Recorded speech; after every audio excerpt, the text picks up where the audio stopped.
नमस्कार दोस्तों अब परीक्षा तो नजदीक आ गई। मैं आपका टाइम नहीं खराब करना चाहूंगा, ना ही कोई बात बोल के टाइम खराब करना चाहूंगा, क्योंकि अब मेरा कोई हक नहीं बनता कि बेवजह मैं ये कहूं कि हम स्लोली चलेंगे। ये कोई मतलब नहीं है। पूरी हिस्ट्री की प्रूफ रीडिंग मारता हूं मैं, पूरी इतिहास की। आप ये भी मत कहना सर समझ में नहीं आया, इसको 2, 3, 4, 5 बार देखना जाने से पहले। मैं बोलता हूं अगर 20 क्वेश्चन हिस्ट्री के आए तो इसमें से 10 से ऊपर क्वेश्चन आएंगे। पूरी आज प्रूफ रीडिंग कर रहे हैं हम, ना कि मैं आपको समझा रहा हूं, मैं तो बस आपको रीडिंग मरवा रहा हूं इतिहास की। चलो शुरू करते हैं।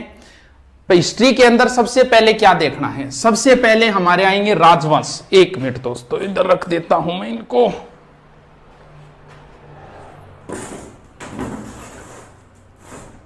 सबसे पहले हमें राजवंश देखने हैं। कौन कौन से राजवंश हैं? कछवा है, चौहान, गुहिल, सिसोदिया, राठौड़, बाटी, जाट। ये महत्वपूर्ण राजवंश है, जिनमें से सबसे इंपॉर्टेंट जो है वो 4 है: कछवा, चौहान, गोहिल, सिसोदिया और राठौड़। इनसे भी कई बार प्रश्न आता है, लेकिन ज्यादा इनसे उठाता है। इसके बाद में जो टॉपिक बचे हैं, किसान आंदोलन है, एकीकरण है, सभ्यता वगैरह, उनसे प्रश्न। तो मैं सारा रीडिंग मारता हूं, प्रूफ रीडिंग मारता हूं, इसको 2-3 बार आप देखना। सबसे पहले हम उठा लेते हैं कछवा राजवंश। कछवा राजवंश के सारे शासक लिखता हूं एक साइड में, फिर देखते हैं। सबसे पहले है तेजकर्ण या दुल्हे राय, एक ही बात है। इसके बीच 2-3 शासक आते हैं, उनको बाद में देखेंगे। फिर इंपॉर्टेंट शासक आता है भारमल। भारमल का पुत्र है भगवंत दास। भगवंत दास का पुत्र है मान सिंह। पहले हम इतनों को ही देखते हैं, बोर्ड पर इतने ही आएंगे। कछवाओं का जो शासन था वो दोस्तों इस साइड में था, यहां डुडाड़ के आसपास। इधर पड़ता है नरवर। माता सीता के 2 पुत्र थे, एक का नाम लव था, एक का नाम कुश था। कुश के वंशज जो आगे चले वो कुशवा कहलाई, और कुशवा से बना हुआ शब्द है कछवा। यानी कछवा अपने आप को भगवान राम के पुत्र मानते हैं। कुश भगवान राम के पुत्र कुश के वंशज मानते हैं इन्हें। कुश यानी इन्हें कहा जाता है रघुकुल तिलक। रघुकुल तिलक। मेवाड़ के महाराणाओं को कहा जाता है हिंदवा सूरज, और इन्हें कहा जाता है रघुकुल। इनका आदर्श वाक्य है यतो धर्मस्य ते जयते। उन सिसोदियों का या मेवाड़ के महाराणाओं का आदर्श वाक्य है जो दृढ़ राखे धर्म ताही राखे करतार। इनको रीडिंग मारते रहना, ये नहीं लिखे जाएगा, मैं इतने फास्ट बोल रहा हूं, बस इनको आप सुन लेना 2-3 बार। इसके बाद में कछवाओं में सबसे तेज शासक था तेजकर्ण। बहुत ज्यादा सुंदर था, सुंदर को बोलते दुल्हा, तो नाम हो गया दुल्हे राय। इसने क्या किया? तेजकर्ण या दुल्हे राय ने दौसा के अंदर बड़ गुजरों को हराकर 1137 में अधिकार कर लिया और अपनी प्रारंभिक राजधानी बनाई दौसा। दौसा के नजदीक एक स्थान है मांझी। मांझी को जीत के इसका नाम कर दिया रामगढ़, और यहां एक माता का मंदिर बनवाया जिसका नाम है जमुआई माता। ये कछवाहों की कुल देवी है। कछवा वंश का संस्थापक तेजकर्ण या दुल्हे राय है, यानी कछवा वंश का संस्थापक हो गया, कछवा वंश का संस्थापक हो गया तेजकर्ण। चौहान वंश का संस्थापक वासुदेव। रणथंबोर के चौहानों का गोविंद है। जालोर के चौहानों का कीर्तिपाल है। गुहिल वंश का संस्थापक है गुहिलादित्य। ध्यान रहे, चलो बाद में करें। सिसोदियों वंश का संस्थापक है राणा हमीर। राठौड़ वंश का संस्थापक है राव सिंहा। बाटी वंश का संस्थापक है बट्टी। जाट वंश का संस्थापक है चूड़ामन। बस सुनते जाओ इनको, टेंशन मत लेना किसी चीज की। कईयों में वास्तविक भी आता है, जैसे इनमें वास्तविक आएगा गुहिल वंश का वास्तविक संस्थापक बप्पा रावल। सिसोदिया राठौड़ वंश का वास्तविक संस्थापक चूड़ामन को माना जाता है, राव चूड़ा को माना जाता है। और जाट राजवंश का वास्तविक संस्थापक बदन सिंह को माना जाता है। इन तीनों में वास्तविक भी आते हैं, एक सीधा संस्थापक, एक वास्तविक। वास्तविक क्या होता है वो थोड़ा आगे देखेंगे। हाँ, अब ये जमुआई माता कछवाहों की क्या हो गई? कुल देवी। 2 चीजें होती है, एक कुल देवी होती है, एक आराध्य देवी होती है। इनकी परिभाषा वगैरह कंपटीशन में कोई नहीं पूछता, जब बच्चों को पढ़ाते हैं टाइम होता है तब इन पे अच्छी तरीके से व्याख्या करते हैं। एक बार मैं सीधे ही बता देता हूं। इनकी आराध्य देवी है शीला माता। शीला माता आगे आएगी मानसिंह के समकालीन, मानसिंह के समय आएगी शीला माता।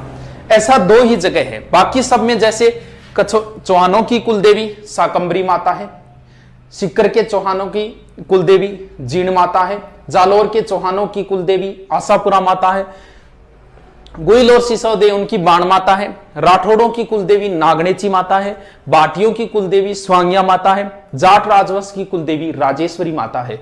यानी 2 में आएगा कछुआ राजवंश की कुलदेवी जमुआई माता और आराध्य देवी शीला माता, राठौड़ों की कुल देवी नागणेची माता और राठौड़ों की आराध्य देवी करणी माता।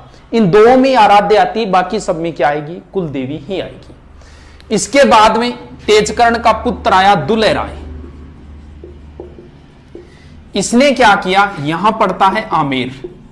आमेर में उसने मीणाओं को हरा के आमेर पे अधिकार कर लिया। कब गुरुजी? 1207। और राजधानी किसको बना ली? आमेर को। आमेर राजधानी तब तक रहेगी जब तक जयपुर नहीं बनेगा, 1727 तक। यानी कछुआओं की प्रारंभिक राजधानी दौसा होगी, दूसरी रामगढ़ होगी, तीसरी आमेर, चौथी और फाइनल राजधानी होगी जयपुर। इसके बाद में शासक जो आएगा उसका नाम है रामदेव। इसने आमेर में एक महल बनवाया था, कदमी महल, और इस कदमी महल में आमेर राजाओं का राज तिलक होता था। जोधपुर के राठौड़ राजाओं का जो राज तिलक होता था वो श्रृंगार चौकी नामक स्थान पर होता था। ध्यान रहे, श्रृंगार चौरी अलग है, चौकी अलग। चौरी तो चित्तौड़गढ़ दुर्ग में है और चौकी जो है वो जोधपुर दुर्ग में है। इसके अलावा मेवाड़ के महाराणाओं का राज तिलक पानेड़ा नामक स्थान पर होता था। तीनों का कई बार राज तिलक भी पूछ लेते कि कौन करते थे। एक चीज ध्यान रखना हमेशा, जिस क्षेत्र में जिस जाति का बाहुल्य ज्यादा होगा उसे साथ लेके चलना पड़ेगा, वरना आप शासन नहीं कर पाओगे। जयपुर में मीणा सर्वाधिक है तो जयपुर राजाओं के राज तिलक मीणा करते थे। मेवाड़ में भील ज्यादा है, मेवाड़ राणाओं के राज तिलक भील करते थे, और बीकानेर राजाओं के राज तिलक गोदारा जाट करते थे। तीनों का ही आता है, बाकी का उल्लेख नहीं आता कि भी कौन करता था। आगे देखते हैं, बस इनको 2-3 बार पढ़ना। आप पहली बार इसको देखना, अगर दूसरी बार शॉर्ट में नोट्स बनाओ तो दूसरी बार बनाना। इसके बाद में आएगा पृथ्वीराज कछुआ। पृथ्वीराज कछुआ इसने आमेर को 12 भागों में बांट दिया और आमेर 12 कोटड़ी नाम से प्रसिद्ध हुआ। और खानवा युद्ध में सांगा की सहायता के लिए पृथ्वीराज कछुआ गया था, वो हम सांगा के संदर्भ में पढ़ेंगे। इसके बाद में जो शासक है वो है भारमल। भारमल का एक ही पर्सन है, ज्यादा इंपॉर्टेंट, वो ही पूछा गया। आमेर का शासक भारमल है और उस समय दिल्ली का था अकबर। भारमल 1556 में मजनू खां के सहयोग से अकबर से मुलाकात हुई, कोई समाधान नहीं हुआ था। अकबर जियारत के लिए, जियारत क्या होती है? ये जात होती है एक तरीके, हम जात बोल देते हैं, जैसे हम हनुमान जी के जाए वो जात है, और मुस्लिम भाषा में जियारत है। इसने एक नीति अपनाई थी सुलह कुल, वो नीति वगैरह नहीं पढ़ेंगे, अपने प्रश्नों पे आते हैं सीधे। अकबर जियारत के लिए अजमेर जा रहा था ख्वाजा साहब की, और यहां सांगानेर में रुका, और सांगानेर में भारमल अकबर से मिलने के लिए आया 1562 में, और अधीनता स्वीकार की। सबसे ज्यादा जो इसका प्रश्न भारमल का आज तक पूछा गया वो यही पूछा गया, मुगलों की अधीनता स्वीकार करने वाला राजस्थान का प्रथम शासक भारमल। प्रथम शासक भारमल, प्रथम रियासत आमेर और प्रथम वंश कछुआ। इसके बाद में जियारत के बाद में जब अकबर वापस जा रहा था तो यहां सांबर में हिंदू मुस्लिम रीति रिवाज से जोधा और अकबर का विवाह हुआ था। पीछे सेकंड ग्रेड में प्रश्न आया था कि जोधा और अकबर की विवाह स्थली रही है सांबर। इसके बाद में भारमल मुगल दरबार में ये अधीनता स्वीकार कर ली थी, कुछ ना कुछ गिफ्ट देंगे। इन्होंने भारमल को 5000 की मनसबदारी दी। ये राजस्थान का प्रथम मनसबदार है। प्रथम अधीनता स्वीकार करने वाला भी भारमल है, वैवाहिक संबंध करने वाला भी भारमल है, और राजस्थान का प्रथम मनसबदार भी भारमल है। सर मनसबदार क्या है? ये एक प्रथा है जो मुगलों ने मंगोलों से ली थी, यानी इससे पद का पता चलता था। नीचे से नीचे मनसबदारी 10 की और ऊपर से ऊपर होती थी 10,000 की। 5000 से ऊपर की मनसबदारी सिर्फ शहजादों को मिलती थी, जबकि जहांगीर सलीम को मनसबदारी 12,000 की थी। यह राजस्थान का पहला मनसबदार है भारमल 5000, और भगवंत दास को भी मनसबदारी मिली थी 5000 की। मान सिंह को सर्वाधिक मिली थी 7,000 की पहली बार। अकबर के दरबार में दो ही व्यक्तियों को 7,000 की मनसबदारी थी, एक मान सिंह को, एक मिर्जा अजीज कोका को। इसके बाद बारमल में एक कस्बा भी बसाया था दौसा के अंदर, लवाण कस्बा, और एक मस्जिद भी बनवाई थी जयपुर में, आमेर में जामा मस्जिद, जयपुर तो भी बना नहीं है। ठीक है, भगवान दास की विशेष बात नहीं, एग्जाम में कभी नहीं पूछी गई है। महाराणा प्रताप को समझाने के लिए तीसरे अभियान के रूप में गए थे और चित्तौड़गढ़ के तीसरे साके के समय अकबर के साथ थे भगवान दास जी। इसके बाद में भगवान दास जी की पुत्री थी जिनका नाम था मानबाई, इनका विवाह सलीम से हुआ जिनसे खुसरो का जन्म हुआ। इसके बाद में जो इंपॉर्टेंट शासक आता है वो है मान सिंह।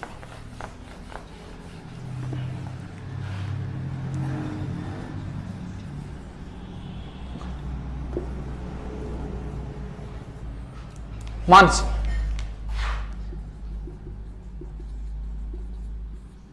ऊपर कौन है? अकबर।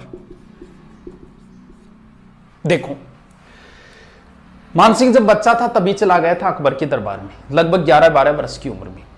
पहली बार मुलाकात हुई, वो पहली बार मान सिंह अकबर के साथ रणथंबोर अभियान पे गया था, सुरजनहाड़ा था, वहां उन्होंने चतुरता दिखाई। मान सिंह बचपन में चला गया था, बहुत लंबी सेवा की, लगभग 50 से 55 वर्ष। इतनी लंबी सेवा करने का मतलब पुत्र, अकबर इन्हें अपना पुत्र मानता था, फर्जंद मानता था। एग्जाम में फर्जंद ही पूछा जाएगा, पुत्र नहीं पूछा जाएगा। फर्जंद उपाधि किसकी थी, किसने दी? मान सिंह को। मान सिंह को छोटे मोटे अगर काउंट कर दे तो 67 युद्धों में भाग लिया था मान सिंह ने, और मान सिंह पुत्र के समान था। तो मुगल दरबार में, अकबर के दरबार में जो नवरत्न थे, उन नवरत्नों में भी मान सिंह का स्थान था। सर नवरत्न कौन कौन से थे? सीधा सूत्र याद रख लेना, बात में MDH। इसका जो प्रश्न आता है वो हमेशा ऐसे आता है, निम्न में से नवरत्नों में शामिल नहीं था। बात में MDH। बी का मतलब भगवान दास, अबुल फजल, तानसेन, बिरबल, अब्दुल रहीम खान खाना, टोडरमल, मान सिंह, दो प्याजा और हकीम हुकाम। लास्ट कौन है? हकीम हुकाम। अब भगवान दास को नहीं माना जाता तो कुछ किताबें मानती है फेजी को, तो ध्यान रखना फेजी है वैसे। और हकीम हुकाम ऑप्शन नहीं हो तो होगा फकीर अजीबुद्दीन, ये थोड़ा सा ध्यान रख लेना। अब देखो, मान सिंह को काबुल का सूबेदार बनाया गया। कुंवर मान सिंह है, ध्यान रखिए, अभी तक राजा नहीं बना है, कुंवर मान सिंह है। काबुल का सूबेदार बनाया गया। काबुल से जब वापस आ रहे थे तो बीच में आता है लाहौर। लाहौर से मान सिंह राजस्थान में एक कला लेके आए थे जिन्हें बोलते हैं blue pottery. Black pottery Kota की है, कागजी पोट्री अलवर की है और ब्लू पोट्री है जयपुर की। और ब्लू पोट्री का प्रसिद्ध कलाकार है कृपाल सिंह शेखावत। फिर मान सिंह को सूबेदार बनाया गया था बिहार का, पटना का। बिहार के अंदर अभी कुंवर मान सिंह ये राजा नहीं बने, और जब बिहार में थे तब इनके पीछे से पिता की मृत्यु हो गई भगवान दास की। नियम ये होता है कि वारिस जहां कहीं भी हो, राजगद्दी खाली नहीं रहनी चाहिए, उनका राज तिलक कर दो। तो मान सिंह का पहली बार राज तिलक जो है वो पटना बिहार में हुआ था। इसके बाद में मान सिंह जी को 3 बार सूबेदार बनाया गया बंगाल का। बंगाल को मान सिंह जी ने 3 भागों में बांटा और बंगाल में मान सिंह जी के 3 पुत्र मारे गए। 3 बार सूबेदार, 3 पुत्र मारे गए, 3 भागों में बांटे। 3 भागों के नाम बताओ सर। वीर, मान, सिंह। वीर भूमि, मान भूमि, सिंह भूमि, ये 3 पार्टों के नाम है। 3 भागों में जो बांटे थे वो नाम है। 3 पुत्र मारे गए तो उनमें से एक ही पुत्र का नाम याद रखना है जिसका नाम है जगत सिंह। क्यों गुरुजी? जगत सिंह की याद में मान सिंह की पत्नी और जगत सिंह की मम्मी कनकावती ने जगत शिरोमणि मंदिर बनवाया था। बताते हैं ये जगत शिरोमणि मंदिर में भगवान कृष्ण की मूर्ति है, वह मूर्ति है जिसकी बचपन में मीरा पूजा करती थी। इसके बाद में बंगाल का क्लाइमेट सेट नहीं हुआ था मान सिंह के, तो बंगाल की देखरेख अजमेर रहकर की थी। इसके बाद में यहां जो शासक था एक केदार सिंह, बताते हैं केदार के पास शिला माता की मूर्ति थी। शिला बोलते हैं पत्थर को, वैसे पत्थर के ऊपर मूर्ति है तो शिला माता नाम है। अलग अलग कहानियां आती है शिला माता की, हम शॉर्ट में जो पर्सन है वो ध्यान रखते हैं, वो कहानियां तो फुर्सत के समय की होती है। शिला माता जो है, बताते हैं शिला माता की विशेषता थी, अगर शिला माता की पूजा करके कोई मैदान में आ जाए तो उसकी निश्चित जीत होगी। और मानसिंह जी ने बीच में विदन डाला और शिला माता की मूर्ति छीन ली। कुछ बताते हैं केदार को हराया, इसने अपनी पुत्री का विवाह किया मानसिंह से और शिला माता की मूर्ति दे दी थी। और शिला माता की मूर्ति मानसिंह जी ले आए आमेर में और यहाँ मंदिर बनवाया शिला माता। शिला माता की विशेषता यह है कि इनके 2.5 प्याला शराब चढ़ता है। वैसे जीन माता की भी 2.5 प्याला चढ़ता है। 2.5 शाखा जैसलमेर के है और 2.5 दिन का झोंपड़ा अजमेर के अंदर है। इसके बाद में अकबर के बाद में बादशाह बन गया जहांगीर। जहांगीर से विद्रोह किया था इसके पुत्र खुसरो ने। खुसरो मानसिंह का भांजा था और खुलकर पक्ष लिया था मानसिंह ने खुसरो का। इस वजह से जहांगीर नाराज हो गया था। मानसिंह को दक्षिणी अभियान में एलियचपुरा में भेजा, जहां मानसिंह जी की मृत्यु हो गई। इसके बाद में आगे के शासक देखते हैं। फास्टली है ये, रीडिंग मार रहा हूं, प्रूफ रीडिंग है ये, कोई स्लो नहीं है। स्लो का अब टाइम ही नहीं रहे, 2 दिन तो पूरे बचे हैं और पूरी इतिहास की रीडिंग मारूंगा। स्लो वाली अब कोई बात नहीं रही है, स्लो करके तो आपका टाइम खराब करना है। इनके बाद में जो शासक आएंगे, मिर्जा राजा जयसिंह, सवाई जयसिंह, ईश्वर सिंह और माधो सिंह, ये शासक आएंगे। देखो इन दोनों को साथ में कंपैरिजन में देख लेते हैं। मिर्जा राजा जयसिंह की क्या बात है और सवाई जयसिंह की क्या बात है, आराम से याद हो जाएगा। देखो हमेशा ध्यान रहे, इन दोनों का जब भी प्रश्न आएगा दोनों ऑप्शन देगा। जैसे वो आपसे पूछेगा बिहारी किसके दरबार में था तो दोनों ऑप्शन देगा। अगर वो आपसे पूछा पुरंदर संधि किस किस के बीच, दोनों ऑप्शन देगा। वो हुरडा सम्मेलन की अध्यक्षता किसने की, दोनों ऑप्शन देगा आपको। देखो ऐसे याद करेंगे, एम पहले आता है, मिर्जा राजा पहले हुआ है, एस बाद में आता है, सवाई जयसिंह बाद में हुआ है। मिर्जा राजा जयसिंह, इसमें 3 शब्द है। इसने 3 मुगल बादशाहों की सेवा की, जहांगीर, शाहजहां और औरंगजेब।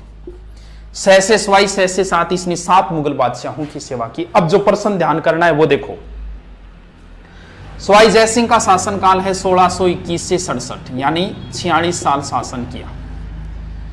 3 प्रश्न बनते हैं। मुगलों की सबसे लंबी सेवा करने वाला शासक तो है मानसिंह, 50 से 55 वर्ष, क्योंकि मानसिंह ने मुगलों की लंबी सेवा की, लेकिन राजा ज्यादा समय तक नहीं रहा। राजा रहा था 1589 से 1614, यानी कितने हो गए, लगभग 25 साल। यहां देखो 46 वर्ष। सबसे लंबा शासन करने वाला कछवा राजा मिर्जा राजा जयसिंह ने, और सर्वाधिक बादशाहों की सेवा करने संख्या, मानसिंह ने 2 ही मुगल बादशाहों की सेवा की थी, अकबर और जहांगीर की। इधर देखो 7 ऐसे हो गए क्योंकि औरंगजेब के बाद में मुगल साम्राज्य का पतन हो गया था। कोई 1 साल रुका, कोई 2 साल रुका। अब देखो इनका,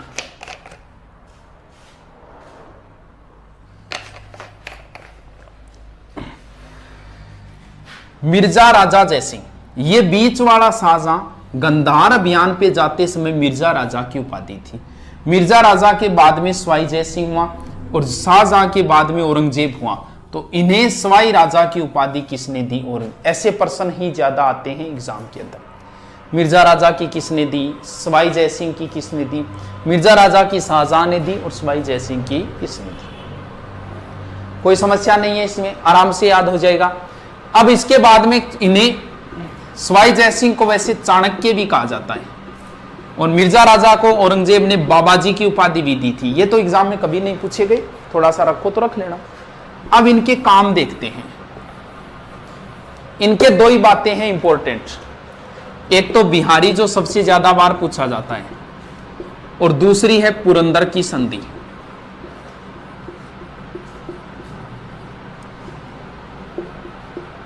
प्रश्न फिक्स है, बिहारी किसके दरबार में था? मिर्जा राजा जयसिंह, पहले वाले के, सवाई के नहीं। बिहारी ने बिहारी सतसई लिखी थी। बिहारी के 1-1 दोहे पर मिर्जा राजा इन्हें 1-1 स्वर्ण मुद्राएं दिया करता था और इन्हें काली पहाड़ी की जागीर भी दी थी। बस एग्जाम की दृष्टि से इतना ही, बिहारी किसके दरबार में था। पुरंदर की संधि 22 जून या 16 जून दोनों ही सही है, 1665, वेरी इंपॉर्टेंट संधि। शिवाजी को 44,000 सेना लेके गया था, औरंगजेब ने भेजा था मिर्जा राजा जयसिंह को 44,000 सेना देके, और शिवाजी को पुरंदर के किले में घेर लिया। इसके बाद में संधि हुई। संधि के तहत 35 में से 23 दुर्ग औरंगजेब को दिए थे, यह प्रश्न पूछा जा चुका है। और मिर्जा राजा के कहने पर ही शिवाजी औरंगजेब से आगरा के किले में मिलने गए थे, जिन्हें औरंगजेब ने कैद कर लिया था। 1666 की बात है। शिवाजी अपने स्थान पे हिरोजी फरजंद हमशक्ल था, उनको सुलाकर वहां से फरार हो गए थे। तो ये संधि बहुत इंपॉर्टेंट संधि है, पुरंदर की संधि 22 जून 1600 पीछे पुलिस में आई थी। 1665 है और 35 में से 23 दुर्ग दिए। सवाई जयसिंह की कई डेटें इंपॉर्टेंट है, 1708, 1727, 1734, 1740। 40 तो छोड़ो, ये 3 इंपॉर्टेंट है, कई बार पूछी गई है। 1708 में क्या है? 1708 में एक समझौता है देबारी। देबारी पड़ता है उदयपुर में। छोटी सी बात है, जल्दी से बता देता हूं। समझौता आपको नहीं पूछे, ज्यादा ज्यादा डेट ही है। यहां का शासक जयसिंह, मारवाड़ का था अजीत सिंह, और मेवाड़ का था अमर सिंह सेकंड। इनके बीच में हुआ था ये संधि। ये तीनों इनके पास गए थे अपनी भूमि वापस लेने के लिए। आजम और मुअज्जम के बीच में जो वो किस्सा था। अमर सिंह ने कहा कि मेरी पुत्री है चंद्रकमरी, उससे विवाह करना पड़ेगा सवाई जयसिंह तुझे, और इनके जो संतान होगी वो संतान हुई थी माधो सिंह, वो आमेर का राजा बनेगा। इसने संधि मान ली, लेकिन सवाई जयसिंह के पहले पुत्र का जन्म हो गया था ईश्वर सिंह का, और नियम यह होता है कि राजा का बड़ा पुत्र ही राजा बनेगा। इस वजह से, इस एक समझौते की वजह से आमेर के अंदर भावी, आमेर नहीं बाद में जयपुर हो जाए, जयपुर के अंदर भावी उत्तराधिकारी युद्ध प्रारंभ हो गया था। ईश्वर सिंह और माधो सिंह आपस में लड़ना शुरू हो गए थे, दोनों सौतेले भाई। इस वजह से थोड़ी सी इंपॉर्टेंट है देबारी समझौता। 1727 इज वेरी इंपॉर्टेंट डेट। 18 नवंबर 1727 जयपुर की स्थापना। जयपुर की नींव पंडित जगन्नाथ ने रखी, और जयपुर का वास्तुकार विद्याधर भट्टाचार्य था। अगर आपसे पूछ ले आधुनिक जयपुर का निर्माता कौन है, तो ध्यान रखना मिर्जा इस्माइल है। वैसे जयपुर का पूछे तो सवाई जयसिंह है। आधुनिक का मतलब जो जयपुर हमें अब मिला हुआ है। सवाई जयसिंह ने जो जयपुर बसाया था वो चारों ओर से बंद था, चौकड़ियों का शहर चारों ओर से बंद था, और मिर्जा इस्माइल ने चारों ओर वो दीवारें हैं वो तुड़वा के जयपुर का विस्तार कर दिया था। इस वजह से आधुनिक जयपुर का निर्माता मिर्जा इस्माइल है, और वैसे जयपुर का निर्माता हो गया Sawai Jai Singh. 1734 is very important date. क्या हुआ इसमें? देखो क्या हुआ। वही सवाई जयसिंह। मेवाड़ का उस समय था संग्राम सिंह, सेकंड संग्राम सिंह है। जयसिंह गया संग्राम सिंह के पास कि मैं मराठों से परेशान हो गया, ऐसा कोई उपाय करो कि मराठों से पीछा छूटे। संग्राम सिंह ने कहा कि एक सम्मेलन रखो, कहां? हुरडा में। कब? 17/7/1734 में। लेकिन संग्राम सिंह की पहले मृत्यु हो गई, बोले अध्यक्ष मैं ही रहूंगा। इसकी मृत्यु होने के कारण अगला शासक बना था जगत सिंह सेकंड, और इस हुरडा सम्मेलन की अध्यक्षता जगत सिंह सेकंड ने की। इसका आयोजन करता सवाई जयसिंह था।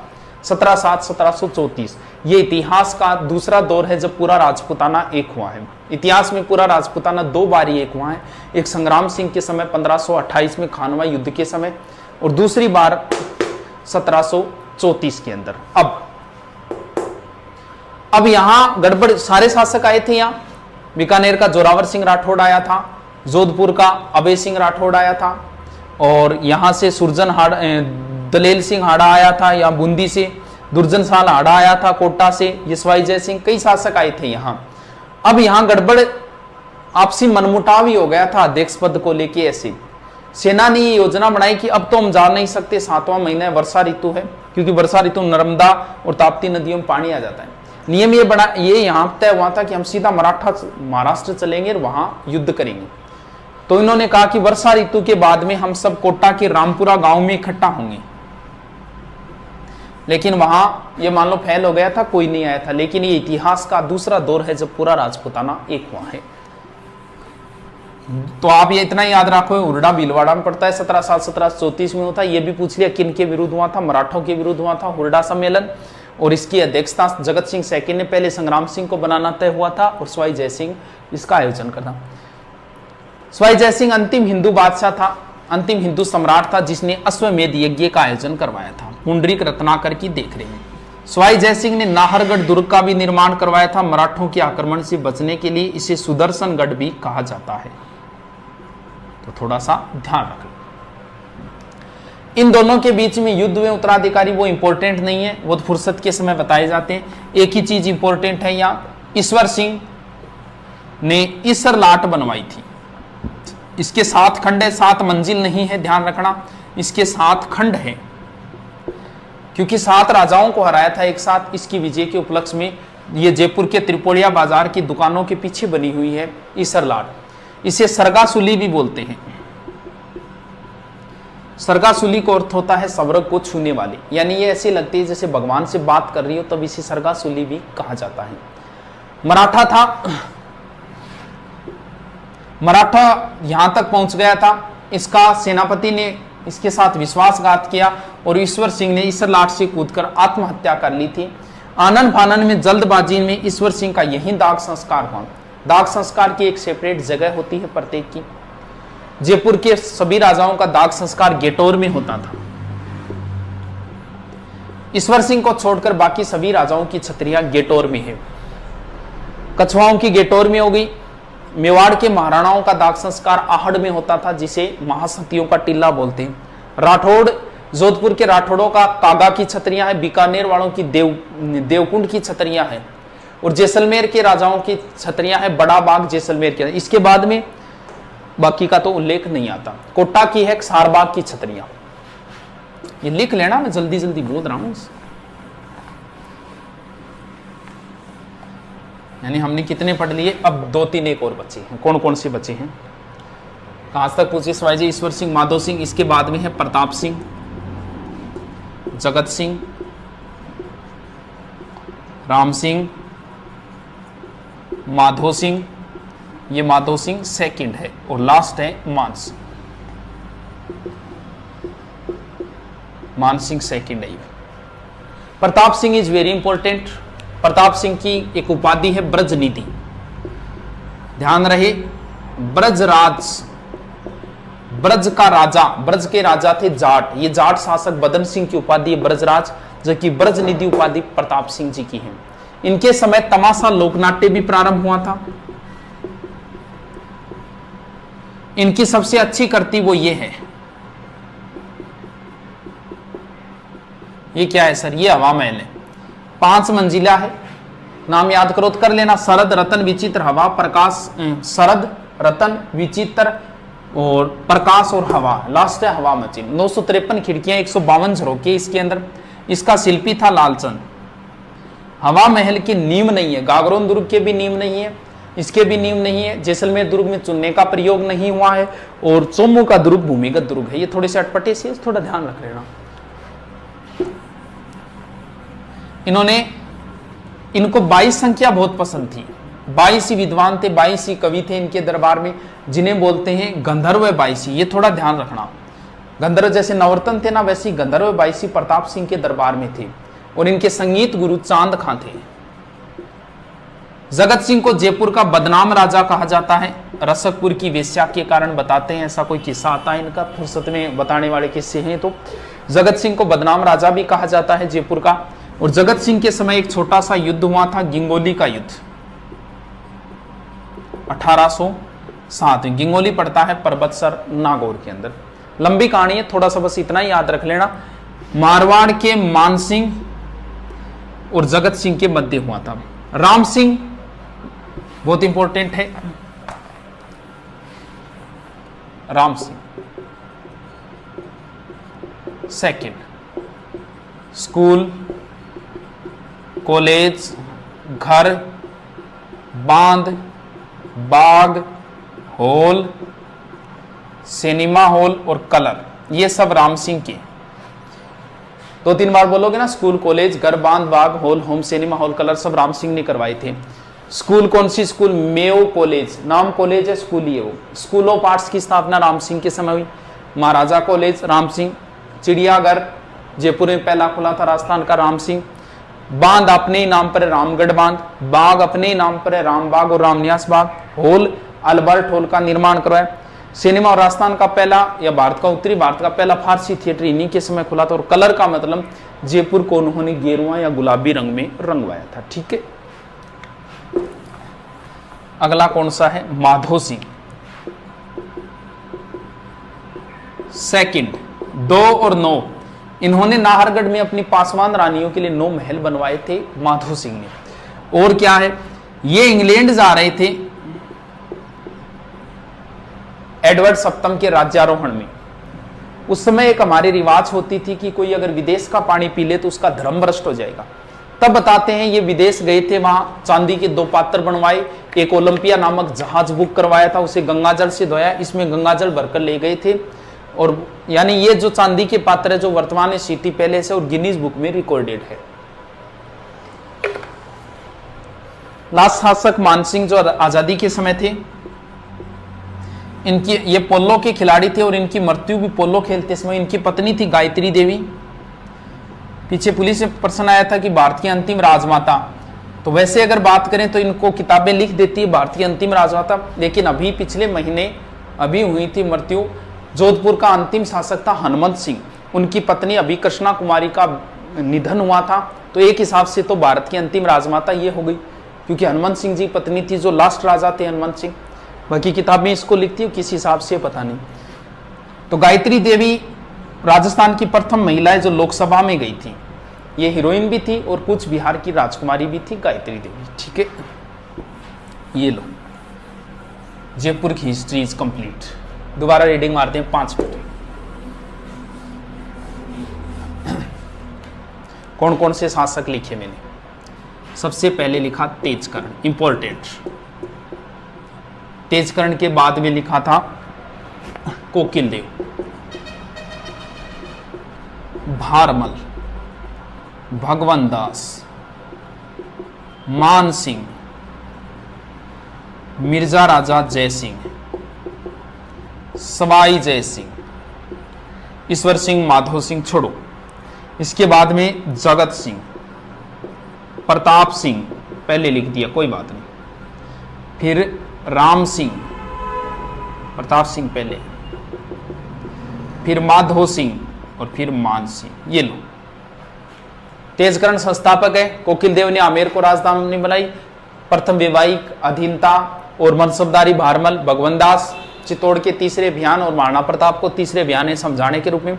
मान सिंह जी की कई बातें बता दी। मिर्जा राजा जयसिंह बिहारी और पुरंदर, सवाई जयसिंह 1708, 1727, 1734, जगत सिंह जयपुर बदनाम हो गए, राम सिंह स्कूल कॉलेज घर बांध बाग होम सिनेमा हॉल, और Madho Singh Jaipur history is complete. वैसे कंप्लीट नहीं होती, 7 घंटे लगते हैं। अभी कितने लगे? ये तो फास्टली रीडिंग मरवा रहे हैं आपको, काम आ जाए क्या पता, कहाँ कोई ब्रह्मास्त्र लग जाए। लगभग आपको प्रश्न इन्हीं से मिल जाएंगे। अब कौन सा उठाएं? चौहान तो वैसे डाले हुए हैं तो मैं एक बार नहीं उठाता हूं इनको। फिर राठौड़ उठा लेते हैं। राठौड़ों की 3 शाखाएं थी। उत्पत्ति कैसे हुई क्या हुई वो हम नहीं देखेंगे यहां। राठौड़ों की 3 शाखाएं थी। एक बीकानेर के राठौड़ थे, एक किशनगढ़ के थे और एक मैन जो थे वो जोधपुर के थे। सबसे पहले राव सिंहा,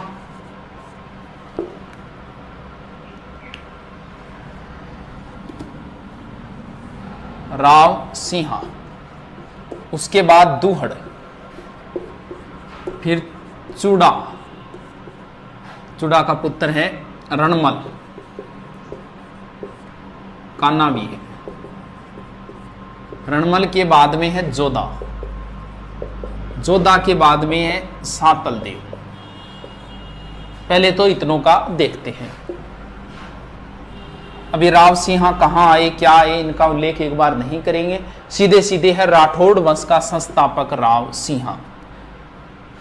दूहड़, दूहड़ कर्नाटक से एक माता की मूर्ति लाया था जिसे बोलते हैं चक्रेश्वरी माता, और दूसरा नाम है नागणेची माता।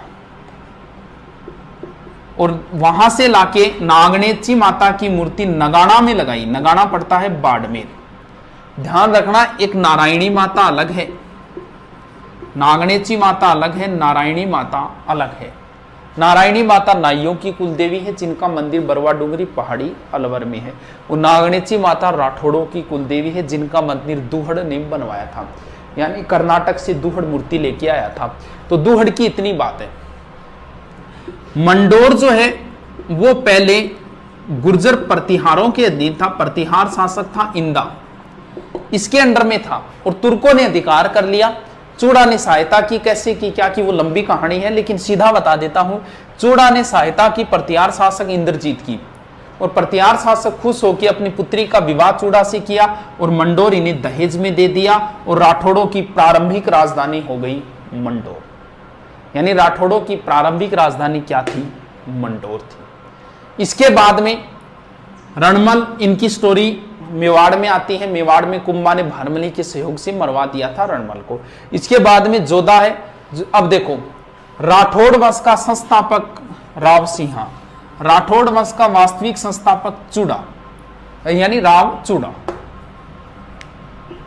अब एक चीज और देखो, सामंत प्रथा मतलब नौकर चाकर रखना, यानी मारवाड़ में सामंत प्रथा की शुरुआत किसने की? चूड़ा ने, जबकि सामंत प्रथा का वास्तविक संस्थापक माना जाता है जोधा को। जबकि इतिहासकार ये कहते हैं जोधा ही मारवाड़ का पहला प्रतापी शासक है। तो इसके बाद में जोधा ने क्या किया? कुंभा के समकालीन है, आवड़ा बावड़ा की संधि हुई, वो कुंभा के समय देखेंगे।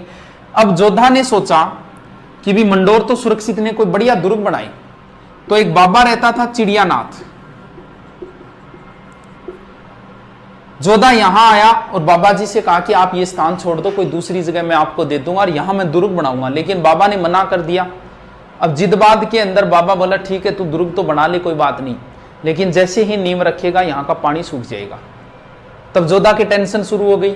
तब किसी ने राय दी कि आप इस दुर्ग की नींव करणी माता से रखवाओ। तो करणी माता का नाम उस समय बचपन का नाम रिधिबाई था। तो बाद में दुर्ग बना 1459, और करणी माता ने इस दुर्ग की नींव रखी थी। और यहाँ राजा राम वामी को, क्योंकि पहले एक परंपरा मानी जाती थी राजपूतों में कि अगर किसी जिंदा आदमी को अगर गाड़ दिया जाए तो उस वंश का राज उस पर हमेशा रहेगा। ऐसे नहीं है, जिंदा आदमी वो तैयार होना चाहिए। तब राजा राम वामी तैयार हुआ था, उसके परिवार को विशेष सुविधा दी गई, जमीनें दी गई। जोधपुर दुर्ग में सिर्फ और सिर्फ राजा राम भामी के परिवार की एंट्री थी, बाकी कोई एंट्री नहीं कर सकता था। तो ये इसी दुर्ग में पीछे वाली साइड में दो मंदिर बने हुए हैं, एक चामुंडा माता का मंदिर है, एक नागणेची माता का मंदिर है। और चामुंडा माता मंदिर में भगदड़ भी मची थी 2008 में, जिसकी जांच के लिए जसराज चोपड़ा आयोग बनाया गया था। इसके बाद में जो शासक है सातल देव, सातल देव की एक ही बात है, इनके समय अजमेर का था मल्लू खां, उसका सूबेदार था गुड़ला।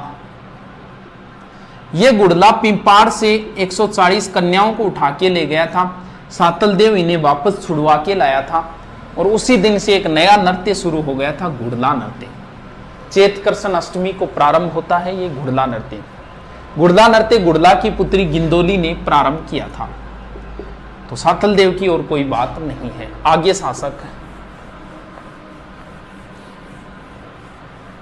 मिटा देता हूं।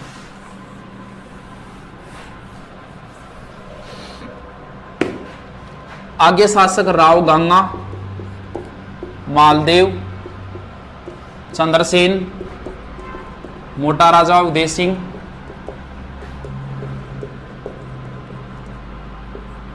सूर सिंह, गज सिंह, जसवंत सिंह, अजीत सिंह।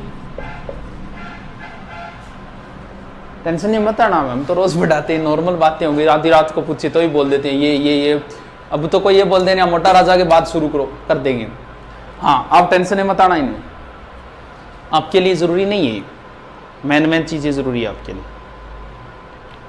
राव गंगा ने गंगलाव तालाब बनवाया था, और खानवा युद्ध में सांगा की सहायता के लिए मालदेव को भेजा था 4000 सेना देकर। अब इंपॉर्टेंट शासक है मालदेव। मालदेव ने गंगा की हत्या कर दी थी, अपने पिता की हत्या करके सोजत आ गया था और मालदेव का राज्याभिषेक भी सोजत में हुआ था। तो मालदेव मारवाड़ का या राठौड़ों का पितृहंता कहलाता है। चौहानों का पितृहंता जगदेव है और सिसोदियों का पितृहंता उदा है, जिसने कुंभा की हत्या कर दी थी। मालदेव के उपनाम बहुत हैं। हसमत वाला राजा, ये फारसी इतिहासकारों ने कहा था। ऐसे प्रश्न ज्यादा आते हैं। हिंदू बादशाह, ध्यान रखना, प्रबल हिंदू राजा हमीर को बोलते हैं, हिंदू सम्राट पृथ्वीराज चौहान को बोलते हैं, हिंदू पथ सांगा को बोलते हैं, हिंदू सुल्तान कुंभा को बोलते हैं और हिंदू बादशाह मालदेव को बोलते हैं। अब दोबारा करके लिख लेना इनको। हिंदू बादशाह बोलते हैं मालदेव को। 52 युद्धों का विजेता, 52 युद्धों का विजेता मालदेव ने सबसे पहले 1532 में बदराजून पर अधिकार किया था। फिर 1533 के लमसम इसने नागौर के दौलत खां को हराया। फिर मेड़ता के बिरमदेव को हराया। बिरमदेव के साथ दरियाजोश हाथी को लेकर विवाद हुआ था। लंबी कहानी है, यहां से प्रश्न पुटअप नहीं होते। इसके बाद में अपने परिवार वालों पर आक्रमण कर दिया था। किसके ऊपर? बीकानेर। बीकानेर का शासक था जेत सिंह। जेत सिंह मारा गया और कल्याणमल चला गया था इसका पुत्र शेरशाह की शरण में। कौन सा युद्ध हुआ था सर? 1542 में पाहेबा साहिबा। इसके बाद में मालदेव का विवाह हुआ था। लूणकरण की पुत्री थी उमादे, जो इतिहास में रूठी रानी नाम से प्रसिद्ध हुई थी। तो आपकी दृष्टि से इतना याद रखना है, रूठी रानी का वास्तव कैसे रूठी, क्या रूठी, लंबी कहानियां हैं। कहानियों के लिए हमारे पास अब टाइम नहीं बचा है। तो रूठी रानी का वास्तविक नाम उमादे, रूठी रानी का वास्तविक नाम था उमा थी। इधर देश में सत्ता पलटती है। शेरशाह से हार गया था कौन? हुमायूं। चौसा और बिलग्राम युद्धों में हुमायूं सहायता के लिए आया था मालदेव में और मिलन जोगी तीर्थ नामक स्थान पे मिले थे। फिर हुमायूं इधर चला गया था। इस बात पे शेरशाह नाराज हुआ और शेरशाह मैदान में आ गया था। कौन सा? इधर गिरी में लाके सेना डाल दी थी मालदेव ने और सुमेल में सेना डाल दी थी शेरशाह ने। यह युद्ध हुआ था 5 जनवरी 1544। मारवाड़ का सबसे इंपॉर्टेंट, सबसे बड़ा युद्ध यही है। मारवाड़ में वैसे 2 ही युद्ध हुए हैं, एक हिंगोली का युद्ध है और एक ये युद्ध है जो बड़े युद्ध है। बड़ा यही है, इसलिए ये इंपॉर्टेंट युद्ध है। लगभग एग्जाम में इसके बारे में पूछा जाता है। 1 मिनट,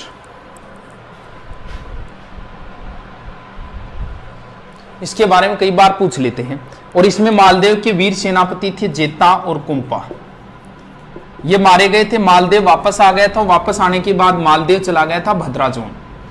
बहुत लंबी कहानी है इसकी, लेकिन शॉर्ट में याद रखना है। इस युद्ध में शेरशाह हारते हारते जीता था। तब उसने कहा था कि एक मुश्त बाजरा हिंदुस्तान बादशाहत बर्बाद बुदे, मैं एक मुट्ठी भर बाजरे के लिए हिंदुस्तान की बादशाहत खो देता। और जोधपुर सौंप दिया था शेरशाह ने खवास खां को, खवास खां व ईसा खां को।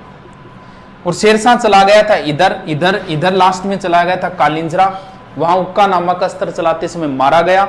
और मालदेव ने दोबारा जोधपुर पर अधिकार कर लिया। शेरशाह का अधिकार जोधपुर पर मात्र 1.5 साल रहा था, 524 दिन।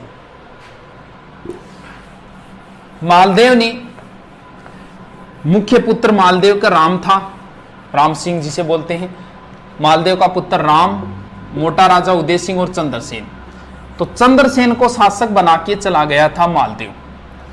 चंद्रसेन एक इंपॉर्टेंट शासक है एग्जाम की दृष्टि से, क्योंकि मुगलों का विरोध करने वाला प्रथम व्यक्ति है। चंद्रसेन के समय राम चला गया था अकबर के दरबार में। अकबर ने सेना भेजी हुसैन कुल्ली खां के नेतृत्व में, और चंद्रसेन आ गया था कहां? इधर वाली साइड में, यानी सिवाना। सॉरी, पीछे क्या बता दिया। मालदेव गया था सिवाना और चंद्रसेन आ गया था भद्राजोन।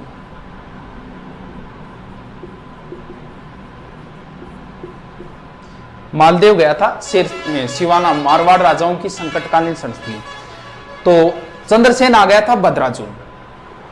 अब अकबर आया था जियारत के लिए और उसके बाद में अकबर ने एक दरबार लगाया था, नागौर दरबार, नवंबर 1570। इंपॉर्टेंट है, बहुत बार आया है नागौर दरबार कब लगा था। अब इस दरबार में बीकानेर से कल्याणमल आया था, जेत सिंह का पुत्र। जैसलमेर से हर्राय भाटी आया था और वो इधर से सुरजनहाड़ा आया था, कोटा से, बूंदी से सुरजनहाड़ा। और मारवाड़ से राम उदय सिंह और फिर चला गया था चंद्रसेन। ये ध्यान रखना कौन कौन आए थे, आजकल ऐसे प्रश्न ज्यादा आते हैं। बीकानेर से कल्याणमल, जैसलमेर से हर्राय भाटी और मारवाड़ से। चंद्रसेन के साथ अच्छा व्यवहार नहीं हुआ, चंद्रसेन यहां से भागकर वापस चले गए थे भद्राचों। बीकानेर का था राय सिंह। 1572 से 74 तक अकबर ने जोधपुर का प्रशासन राय सिंह को सौंपा था। अब चंद्रसेन के उपनाम है पहला, क्योंकि नागौर दरबार 1570 है, महाराणा प्रताप का राज्याभिषेक 72 में हुआ, तो इससे पहले ही चंद्रसेन ने विरोध कर दिया था, इसलिए इन्हें प्रताप का अग्रगामी कहा जाता है। रेव नामक इतिहासकार ने कहा है कि ये मारवाड़ के प्रताप हैं। उसने तुलना की है प्रताप की चंद्रसेन की। तुलना यह की है कि प्रताप को भी भाइयों का विरोध सहना पड़ा था और इधर चंद्रसेन को भी भाइयों से लड़ाई करनी पड़ी थी। महाराणा प्रताप के भी जंगलों में भटके थे, खाने पीने की व्यवस्था नहीं हुई थी। वैसी ही हालत बताते हैं चंद्रसेन की हुई थी। चंद्रसेन को जैसलमेर पोखरण दुर्ग हर्राय भाटी को 12,500 रुपये में किराए दिया था, 1 लाख फदिया के, और अपने गहने वगैरह भी चंद्रसेन को बेचने पड़े थे। इसके बाद में चंद्रसेन सिवाना आए। फिर यहां एक स्थान है संचियाप। संचियाप में चंद्रसेन की मृत्यु है। चंद्रसेन की छतरी भी यहीं पड़ती है, सारण की पहाड़ी पाली में। इसके बाद में शासक बना है मोटा राजा उदय सिंह। मोटा राजा की उपाधि अकबर ने दी थी, क्योंकि अकबर के समकालीन है। बात इतनी सी है, मोटा राजा का एक पुत्र था किशन सिंह, जिसने 1609 में किशनगढ़ वसा दिया, राठौड़ों की एक नई रियासत। मोटा राजा उदय सिंह मारवाड़ के प्रथम शासक है, जिसने मुगलों की अधीनता स्वीकार की और वैवाहिक संबंध किए। इन्होंने अपनी पुत्री का विवाह किया जगत गुसाई या जोधाबाई का, और उनका जो पुत्र हुआ था इतिहास से आगे, उसका नाम था खुर्रम या शाहजहां। आगे देखते हैं फिर सूरसिंह गद सिंह। सूरसिंह की कोई बात नहीं, इसे सवाई राजा की उपाधि है। गद सिंह को दल थम्मन की उपाधि जहांगीर ने दी थी। दल पंगुल उपाधि पृथ्वीराज चौहान की है, और दल थम्मन जो उपाधि है वो है गद सिंह की। इसके बाद में जसवंत सिंह अंतिम स्वतंत्र प्रवृत्ति के शासक माने जाते हैं। जसवंत सिंह के समय मुगल बादशाह शाहजहां थे। शाहजहां के 4 पुत्र लड़ रहे थे, लास्ट में जो 2 थे दारा और औरंगजेब, इनके बीच में 2 युद्ध हुए थे। एक तो धर्मत का युद्ध और एक दोराई का युद्ध, 1658 और 59। जसवंत सिंह जो थे वो शाहजहां की तरफ से लड़े थे, दारा की तरफ से लड़े थे, धर्मत के युद्ध। इस युद्ध में घायल हो गए थे, इन्हें बाहर निकाला। जब जोधपुर वापस आए तो बताते हैं इनकी पत्नी थी हाड़ी रानी कर्मेती, उसने दुर्ग के दरवाजे नहीं खोले थे। इतिहासकार इस बात का खंडन करते हैं, लेकिन हम मान लेते हैं इस बात को, ठीक है। जसवंत सिंह के मृत्यु होने पर औरंगजेब ने कहा था कि आज कुफ्र का दरवाजा टूट गया। कुफ्र बोलते हैं धर्म विरोधी, कोई कुफ्र काम नहीं करना चाहिए, यानी धर्म के विरोध काम नहीं। कोई आज कुफ्र का दरवाजा, कुफ्र से संबंधित 2 डायलॉग है। एक डायलॉग तो रणथंबोर दुर्ग अलाउद्दीन की विजय के बाद में अमीर खुसरो ने कहा था कि आज कुफ्र का गढ़ इस्लाम का घर हो गया, और एक ये है जसवंत सिंह की मृत्यु पर औरंगजेब ने कहा आज कुफ्र का दरवाजा टूट गया। जसवंत सिंह के दरबार में 2 व्यक्ति थे, मुहणोत नैनसी, बहुत इंपॉर्टेंट है, और एक थे दुर्गादास राठौड़। दुर्गादास राठौड़। मुहणोत नैनसी ने नैनसीरी खयात लिखी और मारवाड़ रे परगनारी विगत लिखी। मारवाड़ रे परगनारी विगत को मारवाड़ का गजेटियर बोलते हैं। मारवाड़ मुनोत नैनसीरी ख्यात को विश्वसनीय ख्यात मानी जाती है। ये ख्यात लिखने का काम चारण और भाटों का था। ये एकमात्र ऐसी ख्यात है जो चारणों ने नहीं लिखी। मुनोत नैनसीरी जो ख्यात है उस ख्यात में कहीं भी है शब्द का प्रयोग नहीं है। नैनसी ने इस ख्यात में राजपूतों की 36 शाखाओं का वर्णन किया है, जबकि नैनसी ने गुर्जर प्रतिहारों की 26 शाखाओं का वर्णन किया है। इसमें प्रत्येक गांव की जनसंख्या का भी वर्णन है, इसलिए नैन्सी को राजस्थान जनगणना का अग्रज माना जाता है। दुर्गादास राठौड़ ये आस्करण के पुत्र थे और इनके दरबार में थे। बाद में अजीत सिंह के संरक्षक बने थे। अजीत सिंह को नूरगढ़ के महल से गोराधाय के सहयोग से बचा के लाए थे। गोराधाय को मारवाड़ की पन्नाधाय कहा जाता है और दुर्गादास को अणबिंद्या मोती कहते हैं और चंद्रसेन को भूला बिसरा राजा कहते हैं। The forgotten king of Marwar तो चंद्रसेन, भूला बिसरा यानी इतिहासकार भूल गए। इतिहासकारों ने चंद्रसेन को महत्व नहीं दिया, जो महत्व महाराणा प्रताप को दिया वो चंद्रसेन को नहीं दिया, भूल गई। और इन्हें बोलते हैं अणबिंद्या मोती, यानी इतिहासकारों ने इसे इतिहास में कभी पिरोया ही नहीं। दुर्गादास को मारवाड़ का उद्धारक कहा जाता है, मेवाड़ का उद्धारक भामाशाह को कहा जाता है और राणा हमीर को भी कहा जाता है। ठीक है दोस्तों, आगे देख लेते हैं, थोड़ा सा बचा है।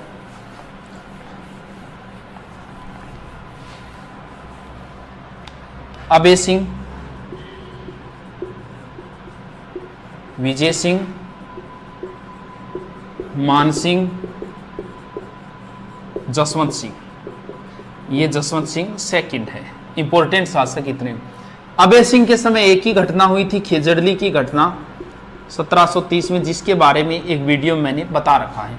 विजय सिंह की पासवान रानी थी गुलाब राय। वीर विनोद के लेखक श्यामलदास ने इन्हें मारवाड़ की नूरजहां कहा है। मान सिंह एक सन्यासी राजा थे, इन्हें सन्यासी राजा कहा जाता है क्योंकि ये नाथ संप्रदाय को मानते थे। अंग्रेजों की इनके साथ कम बनती थी क्योंकि अंग्रेजों ने नाथों को परेशान किया, तो ये दुखी हो गए थे इस बात से। तो मान सिंह के समय वो गिंगोली का युद्ध है वो इन्हीं के समय हुआ था और बाद में इन्होंने EIC से संधि कर ली। इनकी इंपॉर्टेंट चीज ये है कि मान सिंह जी ने जोधपुर में महामंदिर बनवाया जो नाथ संप्रदाय का प्रधान केंद्र है।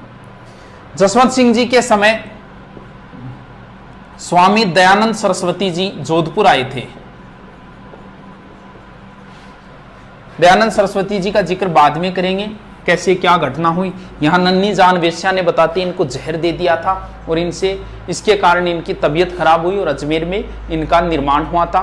तो ये माना जाता है, कई बार पूछ लेते हैं स्वामी दयानंद सरस्वती जी का निर्माण या मृत्यु कहाँ हुई, तो ध्यान रहे जोधपुर में जहर दिया था, जबकि इनकी मृत्यु अजमेर में हुई थी क्योंकि राजस्थान में आर्य समाज का प्रमुख केंद्र अजमेर था। ये थे जोधपुर मारवाड़। कितना याद हुआ मुझे नहीं पता, लेकिन दोबारा पढ़ना, तीसरी बार पढ़ना, चौथी बार पढ़ना। एक बार फिर प्रूफ रीडिंग मारते हैं। सबसे पहले थे बोलो राव सिंह, इसके बाद में दूहड़, इसके बाद में चूड़ा, राव चूड़ा, इसके बाद में रणमल, इसके बाद में जोधा, इसके बाद में सातलदेव, फिर गंगा, फिर मालदेव, फिर चंद्रसेन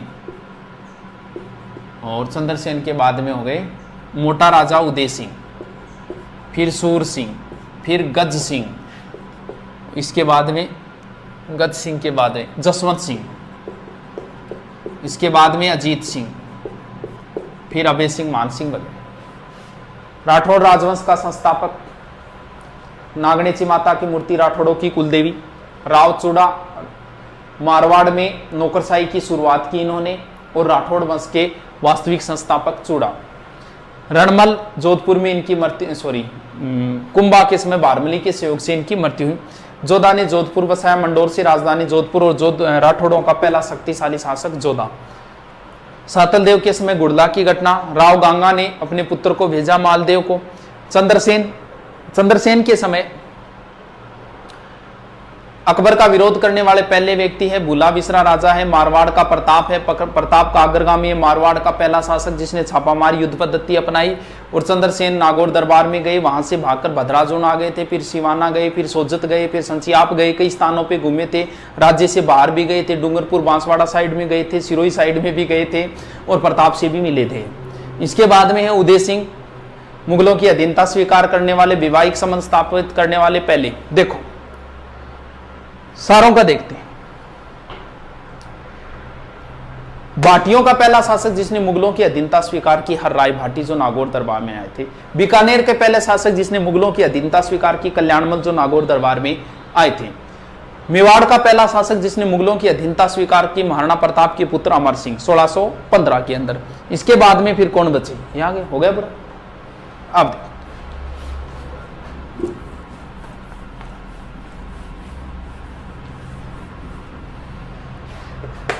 बाटी, चलो बाटी नहीं, बीकानेर वाले बता देता हूं, थोड़े से नाम है बीकानेर वालों के। बीका, बीका के बाद लूणकरण, लूणकरण के बाद में जेत सिंह, जेत सिंह के बाद में कल्याणमल, कल्याणमल के बाद में राय सिंह, राय सिंह के बाद में है करण सिंह, करण सिंह के बाद में है अनूप सिंह, और अनूप सिंह के बाद में है सूरत सिंह, फिर है सरदार सिंह, फिर है गंगा सिंह। जोधा के पुत्र थे, किसी कारणवश वो स्टोरी लंबी है। ये आ गए थे कोडमदेसर 1465 में और अपनी प्रारंभिक राजधानी कोडमदेसर को बनाया। फिर करणी माता के आशीर्वाद से आखा तीज के दिन 1488 में बीकानेर की स्थापना की, राती घाटी नामक स्थान के ऊपर। और कोडमदेसर में इन्होंने भैरों का मंदिर बनाया था। लूणकरण, लूणकरण सर झील बनवाई थी इन्होंने। जेतसी वही है जिस पर मालदेव ने आक्रमण किया था और इनके पुत्र ये वहीं मारे गए थे, जेतसी और जेतसी। अब दो चीजें ध्यान रखनी है अपनों को, देखो इन्होंने ही भेजा था खानवा युद्ध में सांगा की सहायता के लिए। राव जेतसी ने चंद बिट्टू सुजा ने लिखा था, वो अलग चीज है। चलो दो चीजें हैं, एक तो है कलयुग का कर्ण और एक है राजपुताने का कर्ण। एक कलयुग का कर्ण है, एक राजपुताने का कर्ण है। देखो कैसे याद रखो, इनमें से एक तो है लूणकर्ण और एक है राय सिंह। कर्ण कर्ण ये तो ठीक है, लेकिन दोनों में कर्ण आ रहा है। देखो राय सिंह, रा से राजपुताना, राय सिंह राजपुताने के कर्ण है, मुंशी देवी प्रसाद ने कहा। और कलयुग का कर्ण बिट्ठू सुजारी पुस्तक जो है ना, उसमें राव जेतसी छंद में कलयुग का कर्ण लूणकर्ण है। वैसे पकड़ लेना बस, राय सिंह राजपुताने का, रा से रा, और ये हो गए कर्ण कर्ण, कलयुग का कर्ण। कल्याणमल, नागौर दरबार में गए थे कल्याणमल। राय सिंह, कल्याणमल के दो पुत्र थे, एक पृथ्वीराज राठौड़ थे जिन्होंने वेली किशन रुक्मणी लिखा था डिंगल भाषा में, उनका विवरण स्पेशल पढ़ेंगे, गागरोन दुर्ग में लिखा था इन्होंने। राय सिंह, राय सिंह जी जो थे इन्होंने जूनागढ़ दुर्ग बनवाया। कब सर 1589 से 94 के बीच करमचंद की देखरेख में, या राय प्रशस्ति भी लिखवाई थी इन्होंने। इन्हें मुगल साम्राज्य का स्तंभ कहा जाता है और मानसिंह के बाद में सबसे ज्यादा विश्वास पात्र जो थे वो यही थे। इन्हें ही जोधपुर दुर्ग सौंपा था 1572 से 74 के बीच में। करण सिंह, करण सिंह की अगर बात करें तो इन्हें जांगलदर बादशाह बोलते हैं और इनके समय मतीरे की राड़ हुई थी अमर सिंह राठौड़ के साथ। अनूप सिंह के समय बीकानेर चित्रकला का स्वर्ण काल था। सूरत सिंह ने बटनेर दुर्ग जीतकर उसका नाम हनुमानगढ़ किया था।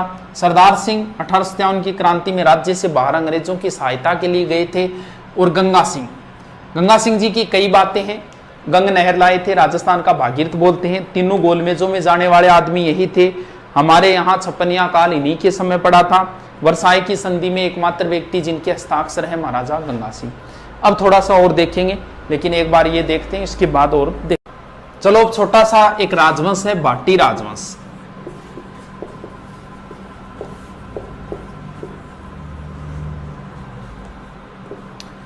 भाटी राजवंश प्रारंभ में बताते पंजाब साइड में थे, इसके बाद में इधर वाली साइड में आ गए। और भाटी राजवंश का जो संस्थापक था वो भट्टी था, बताते हैं लगभग 285 ईस्वी के लमसम। और इनका जो प्रसिद्ध दुर्ग है वो है बटनेर दुर्ग।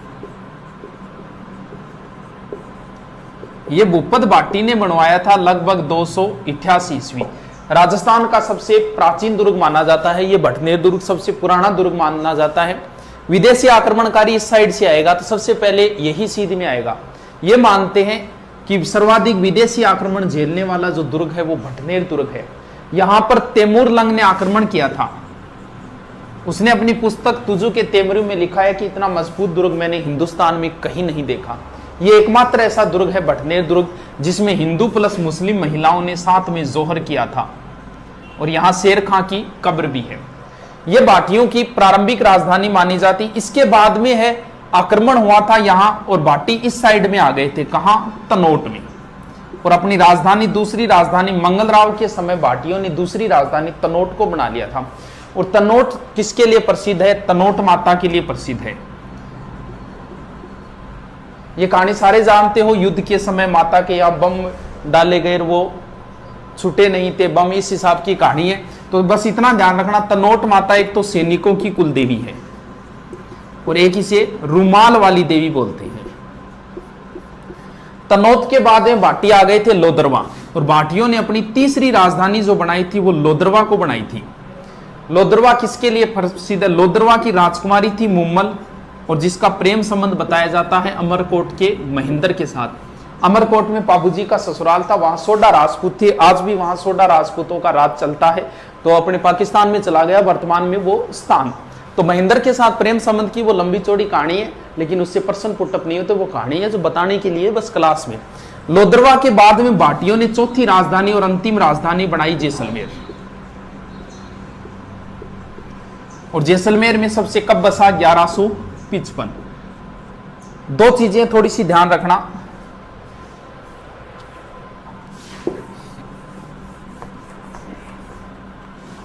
एक तो है त्रिकुट पहाड़ी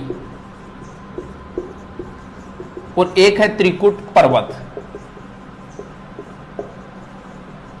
त्रिकुट पहाड़ी के ऊपर तो जैसलमेर दुर्ग है, और त्रिकुट पर्वत के ऊपर केला माता का मंदिर है करौली में। कैसे केला, कैसे करौली, कैसे कालीसील। केला माता का मंदिर करौली में है, और करौली ये कालीसील, काली सिंध नहीं है, कालीसील है, कालीसील जहां पे लंगूरिया गीत गाया जाता है मीणा जाति द्वारा। लंगूरिया नृत्य गीत एक ही बात है। जैसलमेर दुर्ग की जो बातें हैं वो अधूरी सी है, जैसे यहाँ 99 बुर्जे 100 पूरे नहीं हुए। यहाँ 2.5 साके है, एक साका अधूरा रह गया था जैसलमेर दुर्ग के। 2.5 साके है, 2.5 साके यानी अधूरा रह गया था साका। साका जोहर वगैरह क्या है ये तो लंबी चौड़ी कहानियां हैं, कभी फिर करेंगे। थोड़ा सा 2.5 साका ध्यान रखना। 2.5 साका कहाँ का प्रसिद्ध है? जैसलमेर। पहला साका बताते हैं मूलराज के समय हुआ था, अलाउद्दीन का आक्रमण हुआ था। 2 डेटें आती है 1292 और 98, लेकिन राजस्थान का पहला साका 1301 में हुआ था, इसलिए यह प्रमाणित नहीं माना जाता। दूसरा जो साका हुआ था वो दुद्दा के समय हुआ था, बताते हैं फिरोज शाह का आक्रमण हुआ था। और तीसरा हुआ था 1550 में लूणकरण। लूणकरण रूठी रानी उमादे का पिता। लूणकरण के समय हुआ था। गंधार के अमर अली का आक्रमण हुआ। पुरुष तो मारे गए थे, लेकिन महिलाएं जोहर नहीं कर पाई थी, जो अधूरा रह गया था। ये अधूरा साका है 2.5 साका। बाकी सर्वाधिक साके है जैसलमेर चित्तौड़गढ़ दुर्ग में हुए हैं 3। ये थोड़ी सी बातें थी नॉर्मल सी भाटी राजवंश की। 4-5 शासक है जाट शासक, उनका भी देख लेते हैं। फासली रीडिंग मार रहे हैं ये जाट राजवंश। जाट राजवंश का उदय औरंगजेब के समय हुआ था। राजवंश की जिक्र करें औरंगजेब के समय, औरंगजेब के विरुद्ध गोकुला मथुरा का एक जाट था गोकुला ने अपने कुछ व्यक्तियों को लेकर औरंगजेब के विरुद्ध खड़ा किया था। तो गोकुला जाटों का प्रारंभिक नेता है। ये जाट राजवंश का संस्थापक नहीं, ये जाटों का एक तरीके का नेता है। इसने अब्दुल नमी की हत्या कर दी थी, जो हिंदू मंदिरों को तोड़ रहा था, और औरंगजेब ने गोकुला को मरवा दिया। इसके बाद में नेतृत्वकर्ता बन गया राजाराम। जाटों का दूसरा नेता है राजाराम। राजाराम के बारे में आता है कि राजाराम ने अकबर की कब्र को लूटा था। इसके बाद में जाट साम्राज्य के जो माना जाता है वो माना जाता है चूड़ामन से। जाट साम्राज्य का संस्थापक चूड़ामन है, जबकि जाट साम्राज्य का वास्तविक संस्थापक कौन है? बदन सिंह। बदन सिंह को सवाई जय सिंह ने ब्रजराज की उपाधि दी थी, और डींग की जागीर दी थी। डींग के जल महल बदन सिंह ने बनवाए थे, जो प्रसिद्ध जल महल है डींग के जल महल। डींग वैसे जल महल जयपुर के अंदर ही है, लेकिन जो प्रसिद्ध जल महल है वो यहीं की है। ब्रजराज की उपाधि और जाट साम्राज्य का जाटों का प्रारंभिक नेता गोकुला, फिर राजाराम, जबकि जाट साम्राज्य का संस्थापक चूड़ामन है और जाट साम्राज्य का वास्तविक संस्थापक बदन सिंह को माना है। इसके बाद में जाटों का शक्तिशाली जो शासक है सूरजमल को माना जाता है। और सूरजमल जी ने ही एक दुर्ग बनाया था जिसका नाम है लोहागढ़। कद बनाया गुरु जी 1733। यह मजबूत दुर्ग माना जाता है, अजय दुर्ग माना जाता है कि इसे आज तक कोई नहीं जीत पाया। लोहागढ़ दुर्ग, लोहागढ़ दुर्ग में दो चीजें, एक तो जवार बुर्ज है और एक फतेह बुर्ज है। जवार बुर्ज दिल्ली विजय के उपलक्ष्य में, किसने दिल्ली विजय की बाद में करेंगे, और एक फतेह बुर्ज है, ये अंग्रेजों की विजय के उपलक्ष्य में है। इसके बाद में सूरजमल जी का पुत्र था जवाहर सिंह, पिता की हत्या का बदला लेने के लिए दिल्ली गए थे और वहां से दो चीजें उठा के लाए। एक तो अष्ट धातु का दरवाजा, ऐसा उल्लेख आता है कि अष्ट धातु का दरवाजा चित्तौड़ दुर्ग में था जिसे अलाउद्दीन ले गया था। और यह अष्ट धातु मतलब 8 धातुएं, सोना चांदी पीतल वगैरह, वो होती है अष्ट धातु। तो नहीं याद रहे को अष्ट धातु उठाने के लिए जोर चाहिए, जोर जवाहर सिंह में था। यानी अष्ट धातु का दरवाजा कौन उखाड़ के लाए थे? जवाहर सिंह। ये इस यहां से एक काले संगमरमर के पत्थर का बेड लाए थे जो वर्तमान में डींग के जल महलों के अंदर रखा हुआ है। इसके बाद में शासक है रणजीत सिंह। इनके समय भरतपुर दुर्ग के अंदर मल्हार राव होलकर ने शरण ली। मराठा मल्हार राव होलकर, कब? 1803। और अंग्रेज लेख था जिसने गोलीबारी की, बम बरसाई, लेकिन दुर्ग को जीत नहीं पाए। उसके बाद में इसका नाम हो गया था लोहागढ़। यानी अंग्रेजों को मात देने वाले राजस्थान के एक ही व्यक्ति है रणजीत सिंह।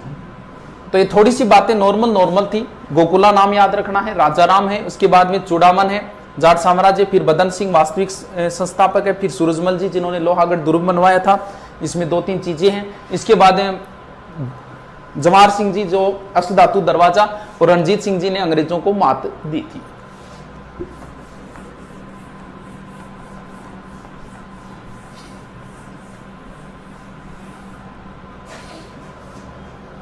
क्या हो? रुक तो आगे बना रहे हो। लास्ट बच्चे हैं, चौहान तो डाले हुए हैं, गुहिल और सिसोदिया।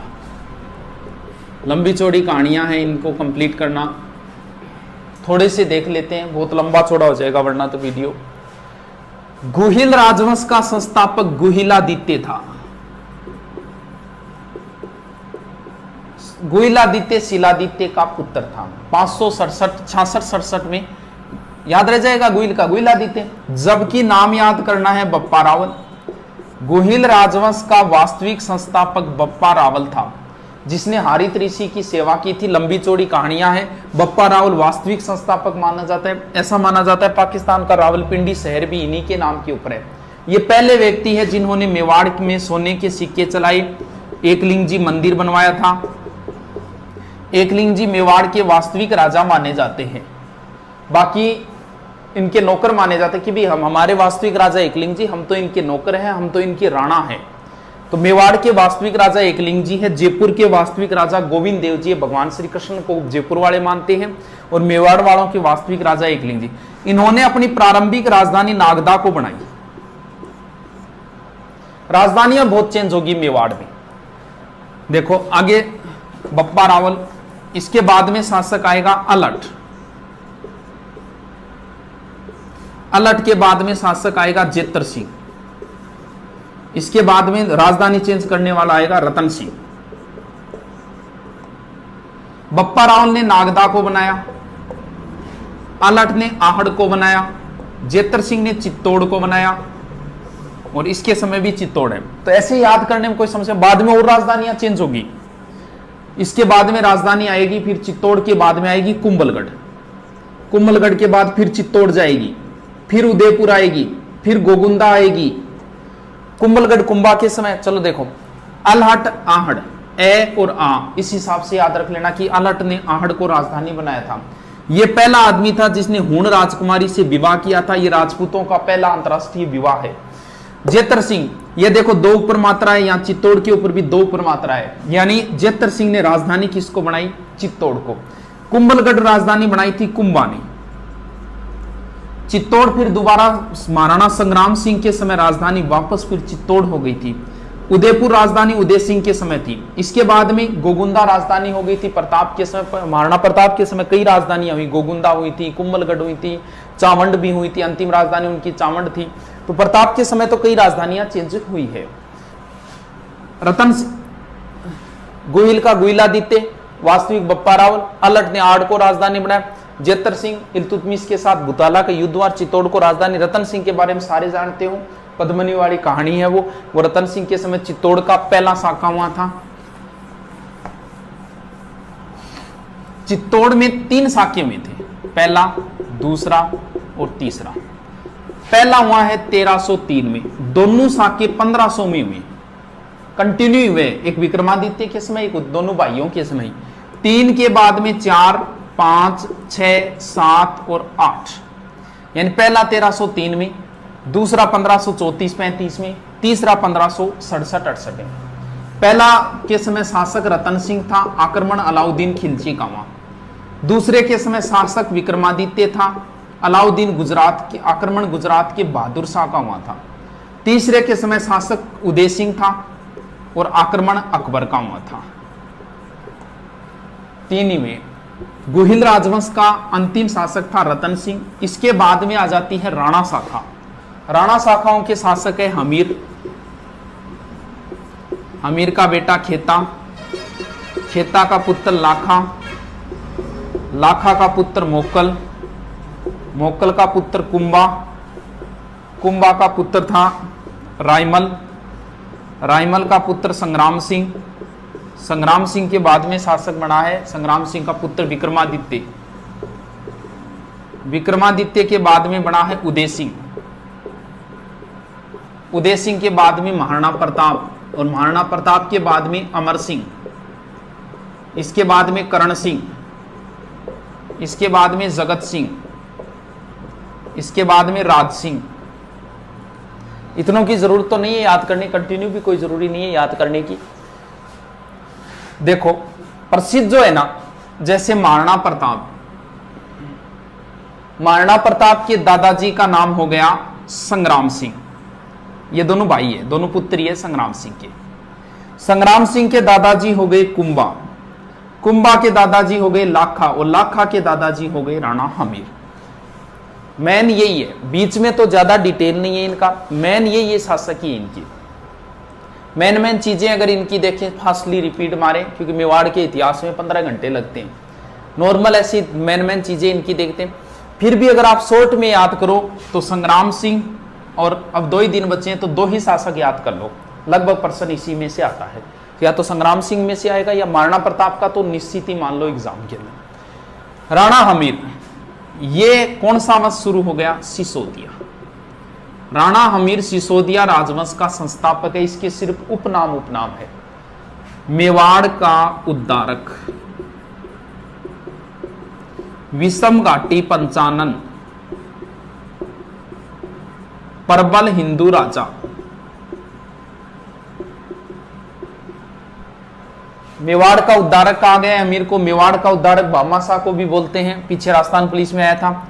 विषम घाटी पंचानन का अर्थ होता है विकट परिस्थितियों में शेर के समान, यानी ये आदमी विकट परिस्थिति में भी शेर के समान रहा था। विषम घाटी पंचानन कहां कहा गया? ये कुंभा ने कहा था। कुंभा ने लिखी है, टीका लिखी है, जयदेव के गीत गोविंद पर रसिक प्रिया,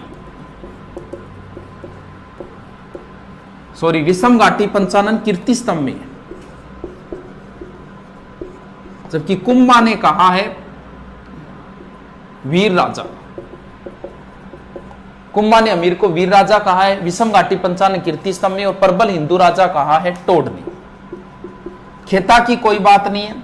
आगे लाखा है। लाखा का पूरा नाम है लक्ष्य सिंह। मेवाड़ में शॉर्ट में नाम लिया जाता है, जैसे कुंभकर्ण नाम है, संग्राम सिंह को सांगा बोलते हैं, प्रताप सिंह को प्रताप बोलते हैं। वैसे ही लक्ष्य सिंह है, लक्ष्य सिंह का मतलब लकी सिंह। सारे किस्मत वाले जो बातें हैं वो सारी लाखा के समय हुई थी। जैसे जावर में चांदी की खान, किस्मत की बात है। पिछोला झील बनवा गया कोई ऑटोमेटिक अपने आप ही, लाखा जी का पैसा ही नहीं लगा, एक बंजारा बनवा गया, किस्मत वाली बात है। फिर इनका विवाह हुआ था हंसाबाई से, रावचूड़ा की पुत्री थी हंसाबाई, ये भी किस्मत वाली बात है, क्योंकि विवाह होना किसके साथ था? कुंवर चूड़ा के साथ। बाद में इन्होंने प्रतिज्ञा ले ली और ये मेवाड़ के भीष्म पितामह कहलाए थे। इसके बाद में मोकल की बातें नहीं है, मोकल की हत्या कर दी थी चाचा और मेरा ने। फिर कुंभा की बहुत सारी बातें हैं। कुंभा का भी एग्जाम में, लगभग एग्जाम में प्रश्न आएगा और आपके भी आता है। कुंभा, संग्राम सिंह और प्रताप सिंह।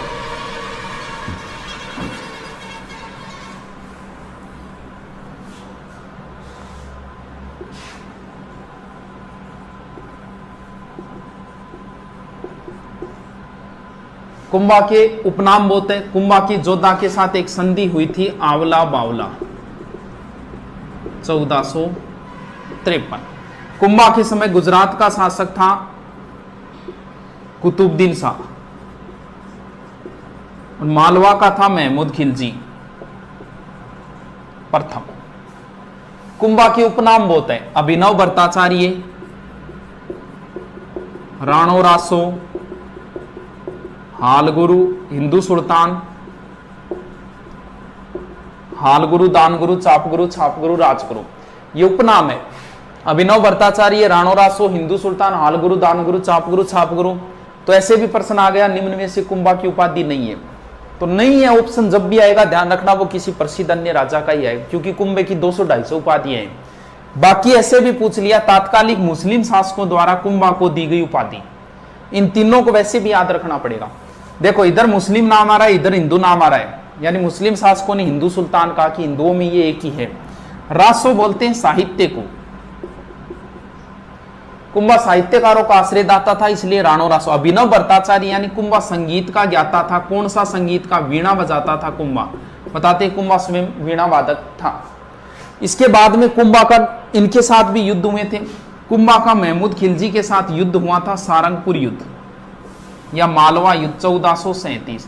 इस ये युद्ध महत्वपूर्ण, युद्ध की विजय के उपलक्ष्य में जो चीज बनवाई थी वो महत्वपूर्ण है, वो है विजय स्तंभ। विजय स्तंभ, विजय स्तंभ 9 मंजिली है, 1 2 3 4 5, 9 तो मंजिली है, 120 से 122 फीट ऊंची है, लगभग 157 इसके अंदर लगभग सीढ़ियां है।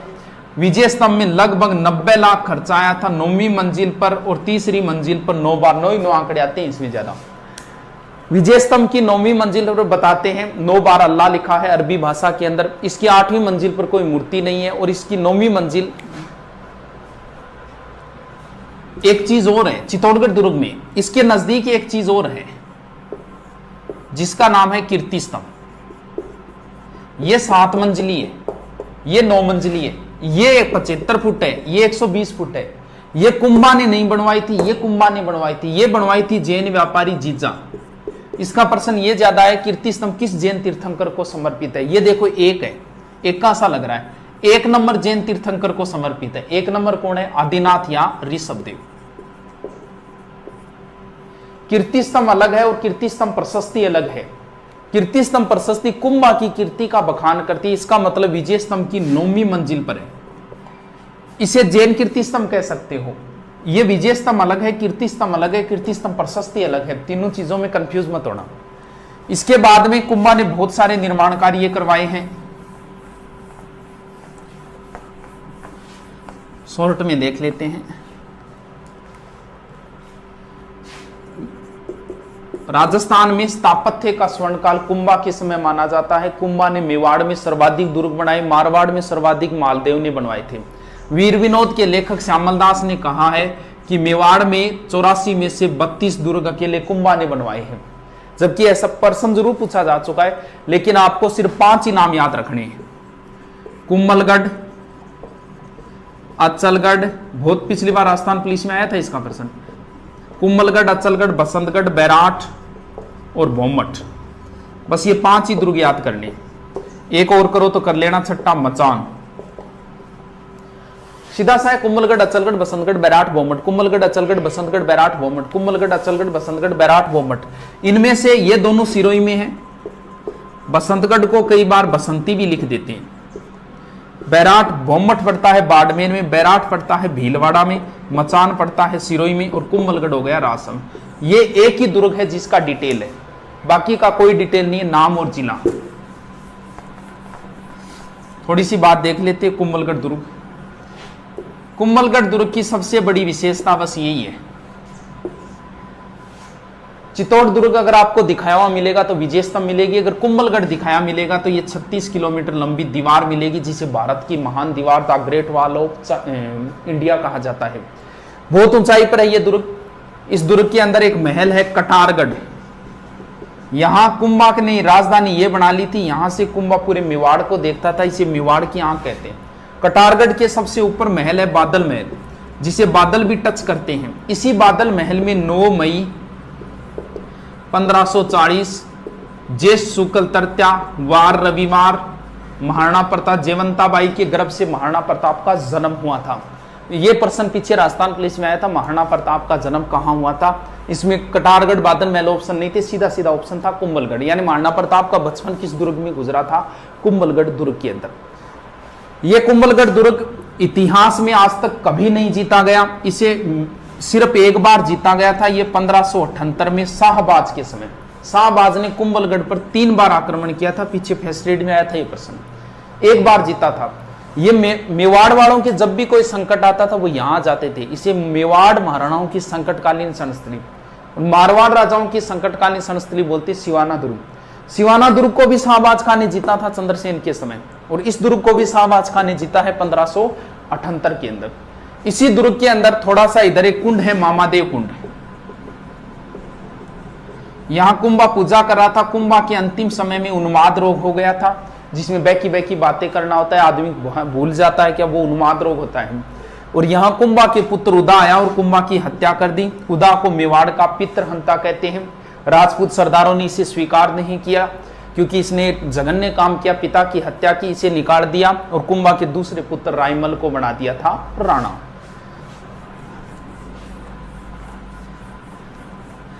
अब कुंभा के 1-2 मंदिर भी है, श्रृंगार चौरी, मीरा मंदिर, रणकपुर के जैन मंदिर और कुशाल माता मंदिर। श्रृंगार चौरी कुंभा की पुत्री थी रमाबाई, जिसे वागीश्वरी बोलते हैं। यह भी विद्वान विदुषी महिला थी। श्रृंगार चौरी इन्हीं के विवाह की चौरी है चित्तौड़गढ़। कुंभा की लगभग चीजें चित्तौड़गढ़ दुर्ग में ही है। मीरा मंदिर यह भी चित्तौड़ में है, इसमें कंफ्यूज मत होना। कुंभा का शासनकाल है 1433 से 68, जबकि मीरा का जन्म हुआ था 1498 में, यानी कुंभा की मृत्यु के 30 साल बाद। फिर भी मीरा मंदिर है। इसी कंफ्यूजन की वजह से टोड ने लिख दिया था कि मीरा जो है वो कुंभा की पत्नी थी, जबकि ऐसा नहीं है। मीरा मंदिर जो है वो पहले कृष्ण भगवान का मंदिर था, कुंभा स्वामी मंदिर था। मीरा इसमें बैठ के पूजा करती थी, इसलिए मीरा मंदिर नाम से प्रसिद्ध हो गया था। तो बनवाया इसे किसने था? कुंभा ने ही बनवाया था। रणकपुर के जैन मंदिर पड़ते हैं पाली में, बहुत प्रसिद्ध मंदिर है, मथाही नदी के किनारे है। इसमें 1444 खंबे हैं, स्तंभों का वन बोलते हैं, घंटियों का मंदिर भी बोलते हैं। ये मालवा दोबारा जब विजय की थी ना कुंभा ने, तब बनवाई थी, द्वितीय मालवा विजय के उपलक्ष्य में कुशाल माता का मंदिर। इसके बाद कुंभा का साहित्य है, संगीत राज, संगीत मीमांसा, संगीत सुधा, कामराज, रतिसार, ये 5-7 ग्रंथ है जो आप देख लेना, रट लेना। कुंभा के बाद रायमल की बात नहीं है, फिर संग्राम सिंह की है। संग्राम सिंह का वीडियो मैंने डाल रखा है और संग्राम सिंह का दोबारा फिर से एक पूरे विवरण के साथ वीडियो बनाएंगे। संग्राम सिंह के बाद में है विक्रमादित्य, संग्राम सिंह का पुत्र। विक्रमादित्य के समय की एक ही बात है, बता देते हैं शॉर्ट में। अब चित्तौड़ का राणा बन गया संग्राम सिंह के बाद विक्रमादित्य, और सांगा की विधवा पत्नी कर्मावती राजकार्य ये संभाल रही है। गुजरात का था बहादुर शाह। बहादुर शाह ने सोचा कि मेवाड़ कमजोर तो चलो आक्रमण करते हैं। इसने 1534 में आक्रमण किया, लेकिन कर्मावती ने इसे रणथंबोर की जागीर देके वापस भेज दिया था। और बहादुर शाह की हुमायूं के साथ बिगड़ गई। हुमायूं इस पर आक्रमण करने के लिए चला था। तब इसने सोचा कि हुमायूं आक्रमण करने आ रहा है, क्यों ना चित्तौड़ को जीत ले। इसने रूमी खां के नेतृत्व में दोबारा चित्तौड़ की घेराबंदी कर दी। तो बताते हैं कर्मावती ने हुमायूं को सहायता के लिए अपील की थी। हुमायूं वहां से चल भी पड़ा था, क्योंकि दोनों काम ही करने, बहादुर शाह पे आक्रमण तो करना ही है। वो सहारनपुर ने पहुंचा। इधर से बहादुर शाह ने इसके पास खत भेज दिया था, बोल देख मैं जिहाद करने के लिए जा रहा हूं, तू बीच में मत आ, अपनी लड़ाई बाद में, हम बाद में लड़ेंगे। यानी इस युद्ध को चुपके से जिहाद घोषित करके बहादुर हुमायूं को सहारनपुर के लमसम रोक दिया था। फरिश्ता के अनुसार ये ग्वालियर में रुका था, जो भी है। अब यहां नेतृत्व संभाला बाघ सिंह ने। कर्मावती ने विक्रमादित्य और अपने पुत्र दूसरा उदय सिंह, इन दोनों को ननियाल बूंदी भेज दिया। बाघ सिंह के नेतृत्व में केसरिया हुआ, कर्मावती के नेतृत्व में जोहर हुआ और 1534-35 चित्तौड़गढ़ का दूसरा और सबसे बड़ा साका पूर्ण हुआ। यहाँ 13,000 रानियों ने जोहर किया था। इसके बाद में विक्रमादित्य की सब जानते हो, बनवीर ने हत्या की, उदय सिंह को मारना चाहा। पन्नाधाई ने अपने पुत्र चंदन का बलिदान देके उदय सिंह को सुरक्षित पहले देवलिया के ठाकुर के पास, फिर डूंगरपुर और फिर लास्ट में कुंभलगढ़ ले गए थे। आशा शाह की देखरेख में रखा। इसके बाद में शासक बन गया उदय सिंह।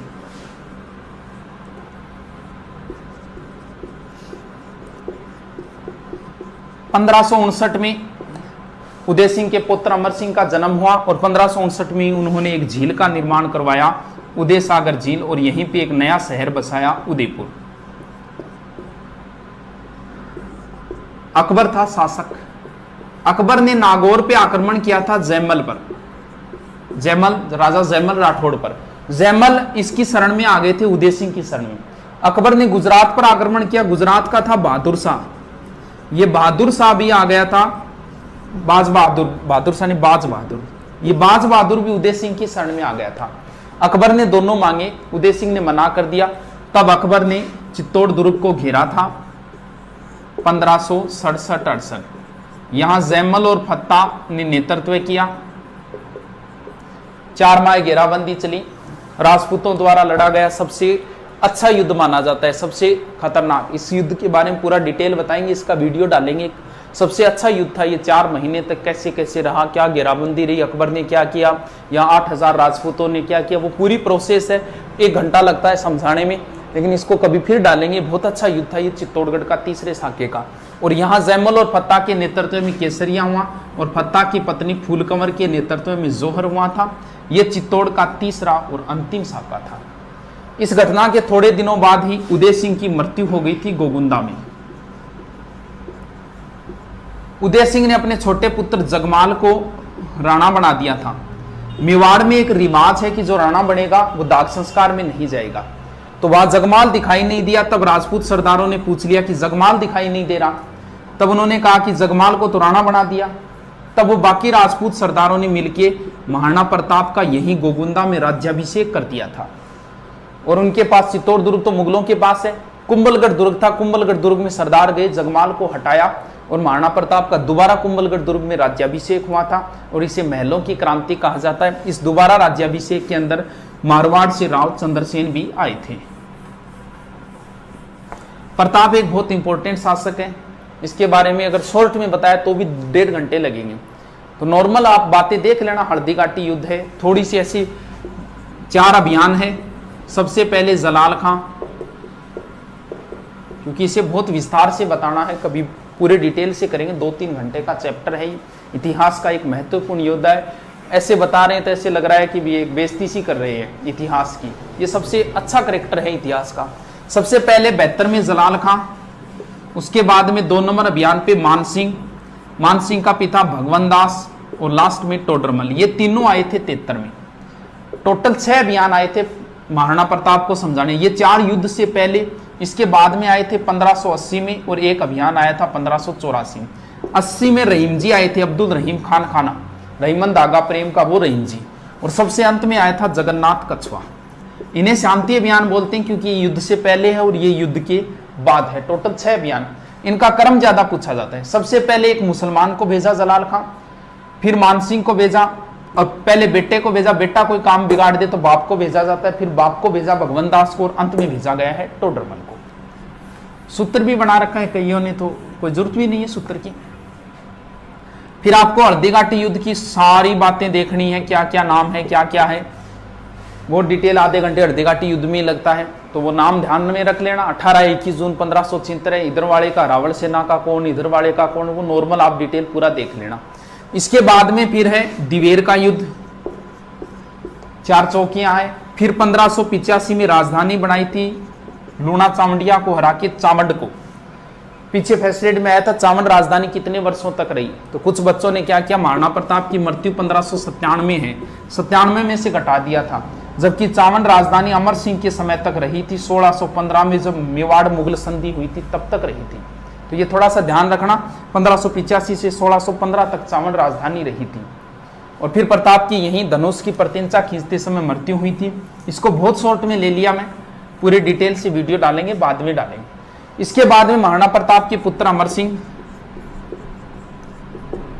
इन्होंने मुगलों से संधि कर ली थी। कई अभियान आए थे इनको समझाने, 1605, 1608, 1609, 1611 और अंत में आया था 1613 खुर्रम शाहजहां। 1605 शहजादा परवेज, फिर महावत खां को भेजा था, फिर अब्दुल्ला खां को भेजा था, फिर राजा बस्सू को भेजा था और अंत में आया था खुर्रम या शाहजहां। तो इनके बीच में 1615 में संधि हो गई, जिसे मेवाड़ मुगल संधि कहते हैं। संधि की शर्तें यही थी, अमर सिंह की शर्तें थी, मैं तुम्हारे दरबार में नहीं जाऊंगा, तुम्हारे साथ कोई वैवाहिक संबंध नहीं रखूंगा। उधर से एक शर्त रखी गई थी, आप चित्तौड़ दुर्ग की मरम्मत नहीं करोगे। और बाद में सारा चित्तौड़ उदयपुर वगैरह सब वापस दे दिए और राजधानी हट के चावंड से वापस आ गई थी फिर उदयपुर। फिर मेवाड़ का अंतिम शक्तिशाली शासक जो है वो राज सिंह है, जिन्हें विजय कटकातु की उपाधि औरंगजेब से इनकी बनी नहीं थी। इन्होंने नाथद्वारा में नाथ जी का मंदिर और द्वारिकाधीश मंदिर और एक राजसमंद झील बनवाई थी। राजसमंद झील का दूसरा नाम राजसमुद्र है, जो झीलों के अंदर मैंने डाल रखा है। तो मेवाड़ का मैन ऐसी शॉर्ट में बता दिया आपको, थोड़ा सा दोबारा रीडिंग मार लेना इनका। ये थे राजवंश। इसके बाद में एकीकरण का थोड़ा डाल रखा है मैंने, क्रांति डाल रखी है, जनसंख्या डाल रखी है, किसान आंदोलन शॉर्ट में बता देता हूं, बहुत इंपॉर्टेंट है। किसान आंदोलन का प्रश्न आता ही आता है। क्यों पुणे कुर्सी गुरु, ओ गुरु बस आयो 5 मिनट में, ठीक है आयो गुरु, हाँ आयो गुरु आयो, 5 मिनट बैठो। हाँ लास्ट किसान आंदोलन शॉर्ट में बता देता हूं। बिजोलिया सबसे इंपॉर्टेंट, बेगू, उसके बाद बूंदी, ये 3 इंपॉर्टेंट है। इन तीनों में गड़बड़ होगी। बिजोलिया भारत में सबसे पहले आंदोलन यहीं से चले थे। बिजोलिया वर्तमान में पड़ता है भीलवाड़ा के अंदर। या ये किस रियासत में था, ये मेवाड़ रियासत में था। उस समय मेवाड़ का महाराणा फतेह सिंह था, चेतावनी राज चुंगठिया वाले। बिजोलिया में दाकड़ जाति के किसान थे। भारत का सबसे लंबा अहिंसात्मक चलने वाला आंदोलन है, जो 1897 में शुरू हुआ, 1941 में जाके खत्म हुआ। पूछ लिया कितने वर्षों तक चला था, 44 साल तक चला था। यानी इसे भारत का मैराथन किसान आंदोलन कहा जाता है। भारत का मैराथन युद्ध है दिवेर का युद्ध, और मैराथन किसान आंदोलन है बिजोलिया किसान आंदोलन। इतने लंबे को हम 3 पार्टों में बांट लेते हैं आसानी से होने से। पहला चरण, दूसरा चरण और तीसरा चरण। पहला चरण 1897 से 1915, दूसरा 1915 से 23 और तीसरा 1923 से 41। सर चरण कैसे बांटे? नेतृत्वकर्ता के आधार पर। प्रत्येक का नेतृत्वकर्ता बदलेगा, क्योंकि 44 साल तक एक आदमी नेतृत्व नहीं कर सकता। हुआ क्या, गंगाराम धाकड़ के पिता की मृत्यु हुई और मृत्यु भोज पर सारे किसान इकट्ठा हुए थे। वहीं पे निर्णय लिया कि यार 84 प्रकार की लाग बागें कैसे भरे। उसमें बिजोलिया का सामंत जो था वो था किशन सिंह या कृष्ण सिंह। तब वहां पे एक व्यक्ति था साधु सीताराम। साधु सीताराम ने सबको राय दी, बोले यार हो सकता है किशन सिंह गड़बड़ कर रहा हो, अपने एक कोई व्यक्ति जाके फतेह सिंह को समझाओ। बोल किसको भेजें? वो नानजी ठाकरी पटेल को भेज दो। ये गए, फतेह सिंह मिला नहीं। वो एप्लीकेशन उनके ऑफिस में छोड़ के वापस आ गए थे। फतेह सिंह ने हामिद हुसैन को नियुक्त किया था, लेकिन कोई समाधान नहीं हुआ।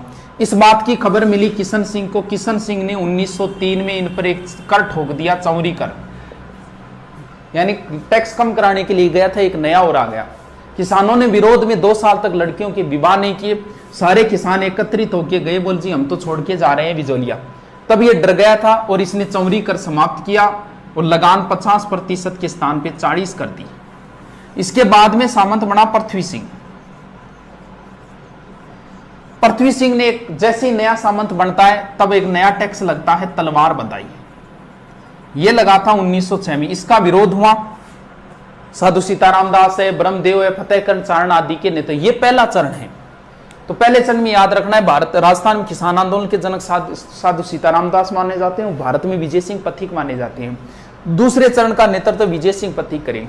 पहले में नेतृत्व याद रखना है, नानजी ठाकरे पटेल को भेजा था 1903 चौरी कर और 1906 तलवार बंधाई कर।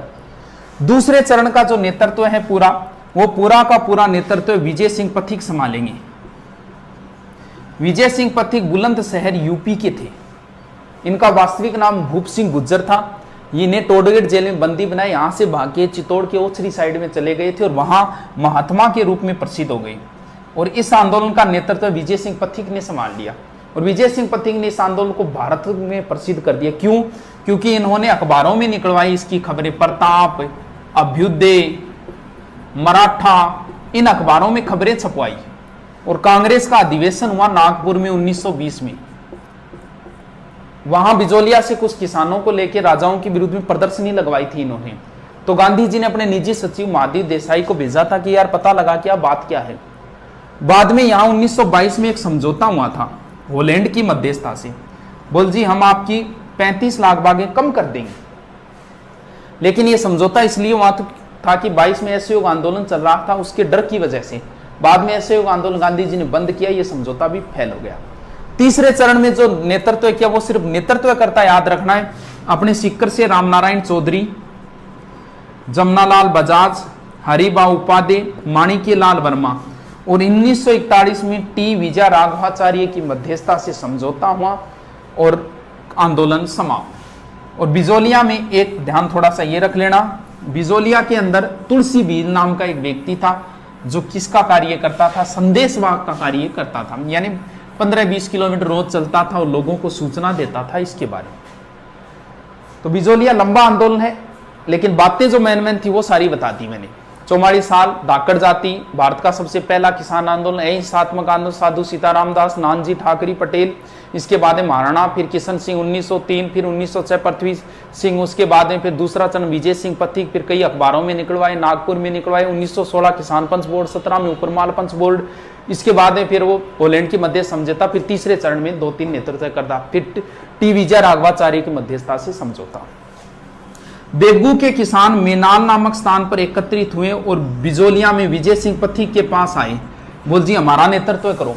विजय सिंह पथिक ने भेजा कि आपका नेतृत्व रामनारायण चौधरी जी करेंगे। यानी विजय सिंह पथिक के कहने पर बेगू का नेतृत्व रामनारायण चौधरी, बूंदी वाले रामनारायण चौधरी के पास आए कि हमारा नेतृत्व करो। तो रामनारायण चौधरी ने कहा कि आपका नेतृत्व करेंगे नैनूराम।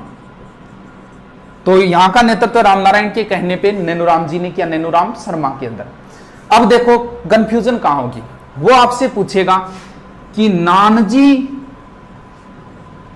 जी किस किसान आंदोलन से संबंधित है, अर्जी गीत कहां लिखा गया, पंचीड़ा गीत कहां लिखा गया, रूपा जी कृपा जी किससे संबंधित है, बोलशेविक समझौता किससे संबंधित है। बस ऐसे पूछता है, वहां गड़बड़ हो जाती है। वो पूछेगा नानक जी भील किस किसान आंदोलन से, बठगोड़ है क्या, नानक जी बिजोलिया मोग, बेगू मोग, बूंदी मोग, वहां गड़बड़े। आप ऐसा करो, इस नए को पकड़ो, नए से नैनूराम, नए से नित्यानंद और नए से ही नानक जी। यानी बूंदी किसान आंदोलन का नेतृत्व नैनूराम शर्मा, स्थानीय आंदोलन का नेतृत्व नित्यानंद, नानक जी भील। यहां एक सम्मेलन हुआ 1903 में डाबी में और गोलीबारी के अंदर नानक जी भील मारे गए। यहां के कार्यकर्ता नानक जी भील को ले गए थे, पुलिस के हाथ नहीं लगने दिया था इनके शव को। 9 दिन बाद देवगढ़ में इनका दाग संस्कार हुआ था। नारेड़ आए थे, इनका दाग संस्कार नारेड़ से हुआ था। बूंदी में इनका बहुत ज्यादा चर्चा, उनके गीतों में बहुत नाम लिया था। नानक जी भील और देवीलाल गुज्जर 2 व्यक्ति थे यहाँ। अब अर्जी गीत कहां लिखी गई, ये दोनों वैसे माणिक्य लाल वर्मा ने लिखा था, अर्जी कहीं और लिखा है, पंचड़ी कहीं और। कैसे याद करेंगे? अर्जी का मतलब होता है एप्लीकेशन, रिक्वेस्ट। नानक जी चले गए भगवान के पास स्वर्ग में, तो माणिक्यलाल वर्मा ने नानक जी से अर्जी की, एप्लीकेशन की है कि थे तो भगवान कन चला गया लेकिन माने तो अनाथ कर गया थे, भगवान ने को मारो उद्धार करे, मार सागट शोषण हो रहे, यानी अर्जी गीत उन्होंने नानक जी भील के लिए। नानक जी भील झंडा गीत गाते हुए शहीद हुए थे। झंडा गीत विजय सिंह पथिक का लिखा हुआ था, तो ये थोड़ा ध्यान रखो। और पंचछेड़ा गीत विजय माणिक्यलाल वर्मा ने बिजोलिया किसान आंदोलन में लिखा था।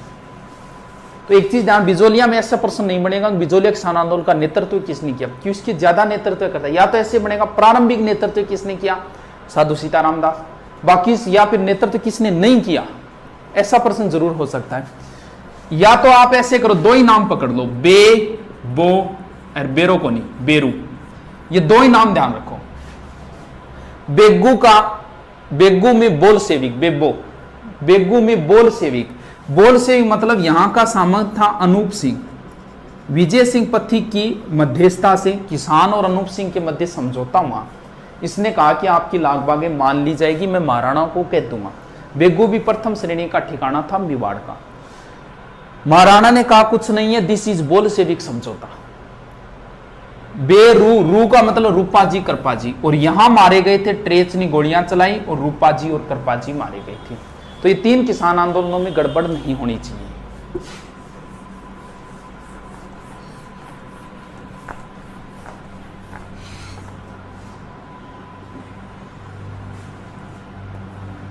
अब बचा है अलवर, सीकर, मारवाड़ और बीकानेर।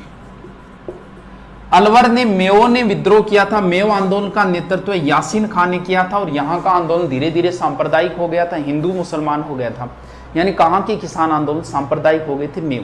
यहां की सबसे बड़ी घटना है नीमूचना। कद हुई गुरुजी? 14 मई 1925। छज्जू सिंह, राजस्थान का जनरल डायर बोलते, छज्जू सिंह ने गोलियां चलाई, किसान मारे गए। इसका कंपैरिजन होता है जलियावाला से, नीमूचना का। कैसे गुरु? इसको नीमूचना हत्याकांड तो नाम दिया था रामनारायण चौधरी ने। इस हत्याकांड को दूसरा जलियावाला, यानी जलियावाला से भी भयंकर बताया था रियासती अखबार जो दिल्ली से निकलता था, और गांधी जी ने इसे डबल डायरिज्म कहा था। और एक जलियावाला कहा जाता है मानगढ़ हत्याकांड को, 1913 में हुआ था, उसकी तुलना भी जलियावाला से होती है। इसके बाद में सीकर के जो किसान आंदोलन थे उनका नेतृत्व भी वैसे रामनारायण चौधरी ने किया था। यहां 1931 में क्षेत्रीय जाट सभा की स्थापना हुई और 1934 में जाट प्रजापति महायज्ञ का आयोजन हुआ था। सीकर के किसान आंदोलन की विशेष बात ये, यहां के किसान आंदोलन की खबरें इंग्लैंड का एक अखबार है डेली हेराल्ड, उस डेली हेराल्ड में छपी थी। अब जब अखबार में आ गई तो फिर संसद में मामला उठा। अंग्रेज था लॉरेंस, उसने इस मामले को संसद में उठाया था, हाउस ऑफ कॉमन। यानी कहां की किसान आंदोलन की खबरें? इंग्लैंड में सीकर की किसान आंदोलन की हाउस ऑफ कॉमन में उठाया था लॉरेंस ने, यानी वहां की संसद में मामला उठा था। यहां की प्रसिद्ध घटना है कटराथल, सीकर। बस यहाँ का प्रसिद्ध प्रश्न है किशोरी देवी, बार बार यही आता है, हरलाल की पत्नी थी। प्रश्न यही आता है कटराथल में 10,000 महिलाओं का नेतृत्व किसने किया? किशोरी देवी ने, और यहाँ वक्ता का कार्य किया था उत्तम। वैसे अगर आपसे पूछ लेना कहाँ किसान आंदोलन में महिलाओं ने भाग लिया था, तो वो बूंदी में है। बूंदी में महिलाओं से भी बेगार ली जाती थी, वहां किसान आंदोलनों में महिला ने भाग लिया था। सीकर में एक जगह है कुद्दन, यहां भी लॉर्ड वेव ने गोलियां चलाई। जयसिंहपुरा में भी हत्याकांड हुआ था। ये 2-3 एक नाम है, थोड़ा ध्यान रखना। बीकानेर में पानी के लिए आंदोलन हुआ था, आबियाना कर के लिए।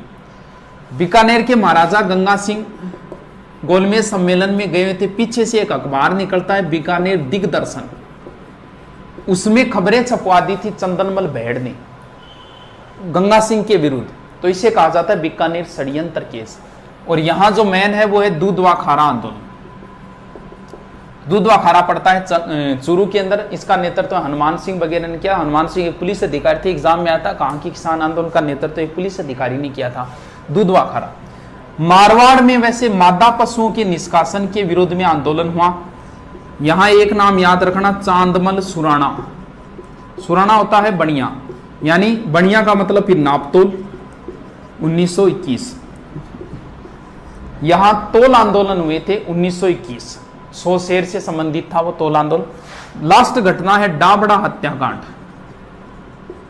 कब हुई थी? 13 मार्च 1947। डाबड़ा पड़ता है डीडवाना नागौर। यहाँ कुछ लोग मारे गए थे, जिसके अंदर है रामूराम, चुन्नीराम, धन्नाराम, नंदराम आदि 2-3 एक नाम है, वो पीछे एग्जाम में आया था पुलिस वाले में कि रामूराम, चुन्नीराम, धन्नाराम, रुगाराम आदि किस किसान आंदोलन में मारे गए। तो ये थे डाबड़ा हत्याकांड। तो लगभग हिस्ट्री का रिपीट मार दिया है। इसे 1-2 बार आप और देख लें, फायदा ही होगा। लगभग प्रश्न आपको इनमें से कहीं ना कहीं से मिल ही जाएंगे। ठीक है, धन्यवाद।